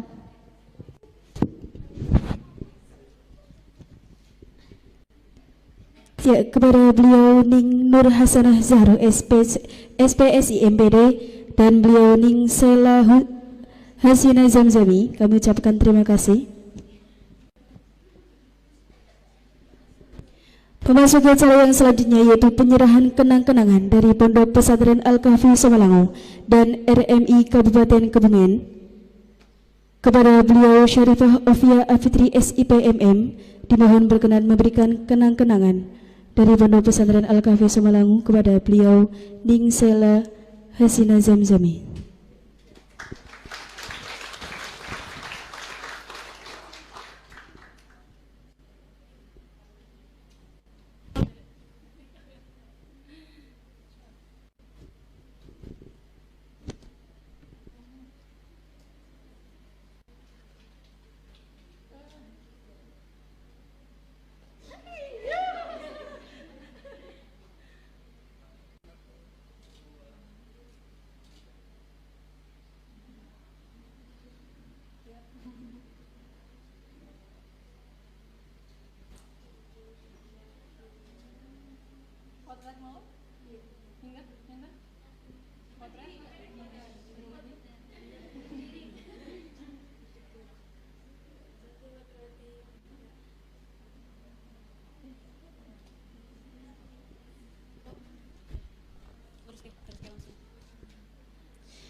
Selanjutnya kepada beliau Ning Nur Hasanah Zahro SPSI MPD dimohon berkenan memberikan kenang-kenangan dari RMI Kabupaten Kebumen.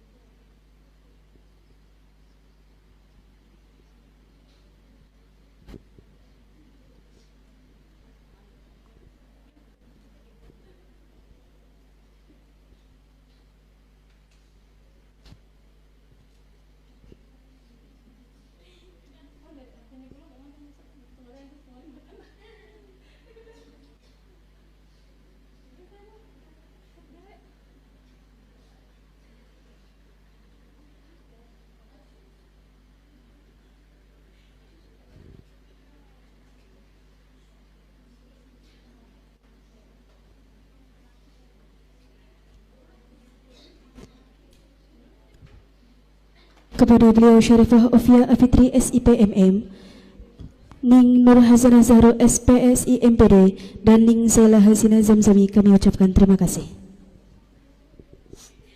Memasuki acara yang selanjutnya yaitu doa penutup yang akan diimami oleh beliau Ning Sela Hasina Zamzami. Namun sebelumnya kami dari panitia mengucapkan banyak-banyak terima kasih kepada beliau Ning Sela Hasina Zamzami selaku pembicara dan beliau Ning Nur Hasanah Zahro SPSI MPD selaku moderator. Tak lupa kami ucapkan terima kasih kepada sponsor utama kita pada siang hari ini yaitu Aywas Craft, Al-Kahfi Bakery, Al-Kahfi Catering, Butik Al-Kahfi dan Moyafi.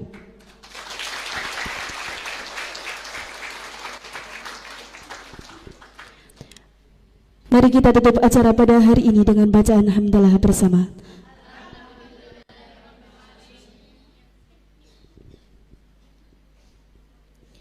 Dari kami cukup sekian. Apabila ada kesalahan tutur kata yang kurang berkenan di hati hadirin sekalian, kami mohon maaf yang setulus-tulusnya. Wallahul muwaffiq ila aqwamit thoriq. Wassalamualaikum warahmatullahi wabarakatuh.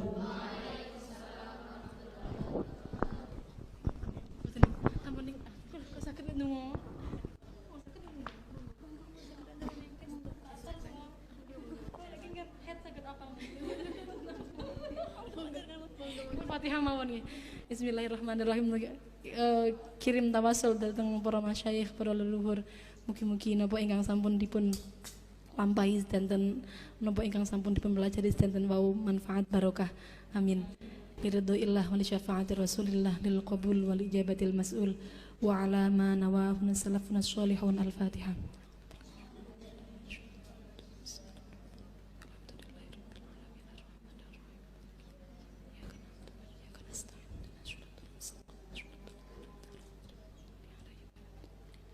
Bismillahirrahmanirrahim. Wal 'ashri innal insana lafi khusrin illa alladzina amanu wa 'amilus solihati wa tawashaw bil haqqi wa tawashaw bis sabr.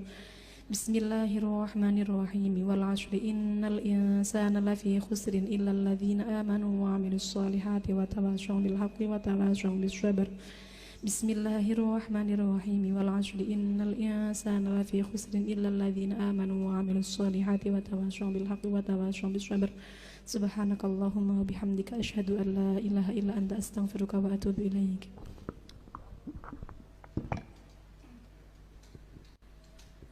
Kepadanya dihaturkan terima kasih.